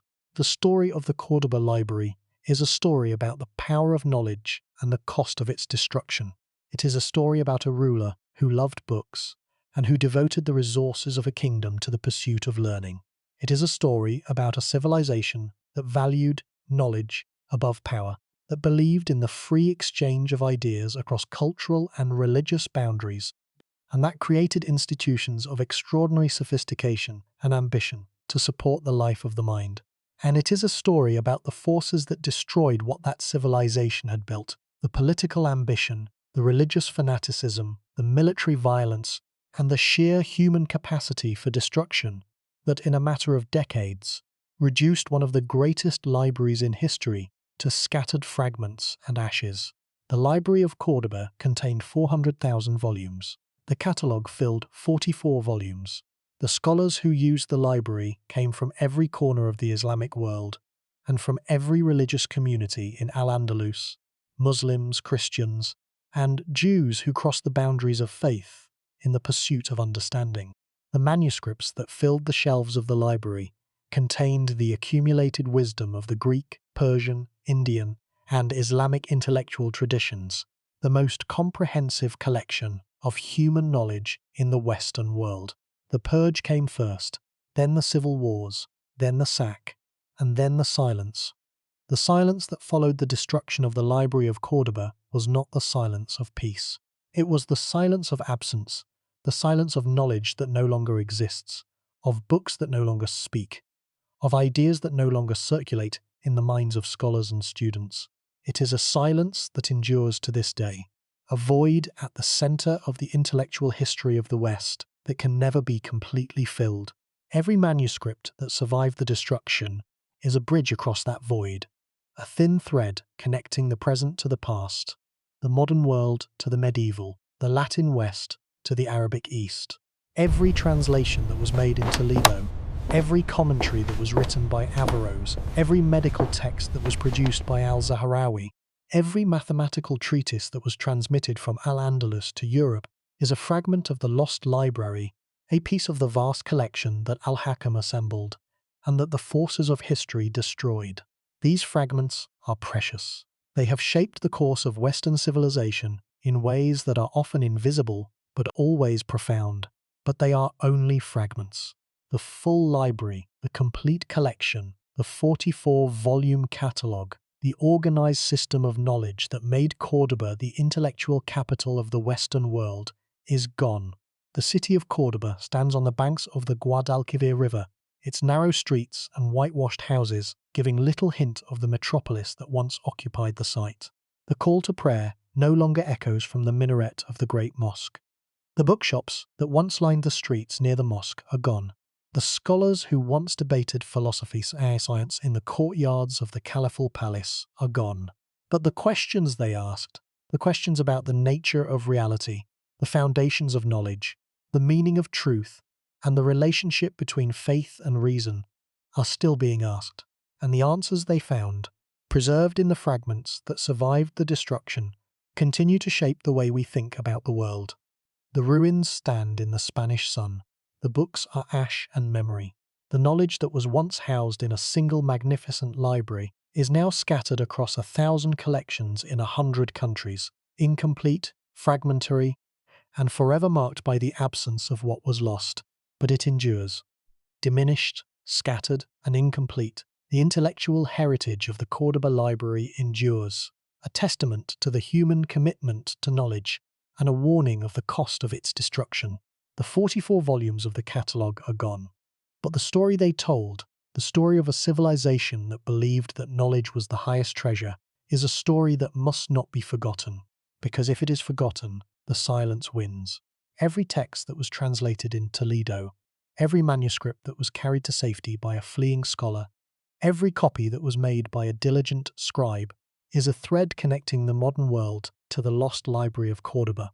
These threads are thin and fragile, and they represent only a fraction of the vast tapestry that the library once contained. But they are all we have, and in them we can see the outlines of a civilization that valued knowledge above power, that believed in the pursuit of truth across cultural and religious boundaries, and that created, for a brief and brilliant moment in history, one of the greatest repositories of human learning the world has ever known.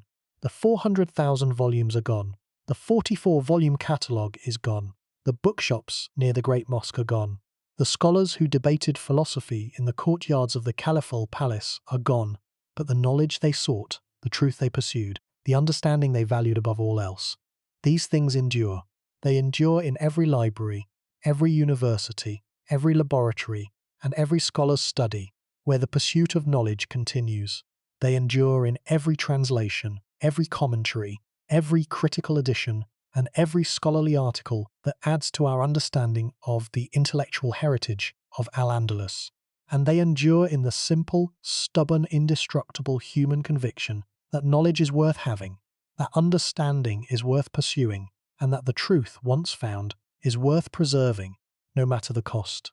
The silence of the lost library is vast, but it is not complete. In the fragments that survive, in the translations that were made, in the ideas that were transmitted across the centuries and across the cultures, the voice of the Cordoba Library still speaks. It speaks softly, in whispers and echoes, rather than in the full, clear tones that it once possessed. But it speaks, and for those who listen, it tells a story of extraordinary achievement, of devastating loss, and of the enduring power of the human desire to know. The fire has been out for 1,000 years. The books are gone. The catalogue is gone. The civilization that built the library has been transformed beyond recognition. But the questions that the scholars of Cordoba asked are still being asked, and the answers they found, preserved in the fragments that survived the destruction, continue to illuminate the path of human understanding. The Library of Alexandria II was more than a collection of books. It was a declaration of faith in the power of knowledge, a statement that the human mind is capable of understanding the world, and that the pursuit of understanding is the highest calling of the human spirit. That declaration still echoes across the centuries, diminished but not silenced, fragmented but not destroyed. And as long as it echoes, the spirit of the lost library of Cordoba endures. The great mosque of Cordoba still stands, its arches reaching upward in rows that seem to extend to infinity, a forest of stone and brick that echoes with the memory of a civilization that once illuminated the Western world. The library that once stood nearby is gone, its manuscripts scattered and destroyed, its catalogue lost, its very location forgotten. But the mosque endures, a reminder that some things survive the passage of time, that some human creations are strong enough to withstand the forces that destroy their companions. The mosque was built to last. The library was built to be read, and reading is a more fragile activity than building because it depends not merely on the survival of the physical object, but on the survival of the community that can give that object meaning.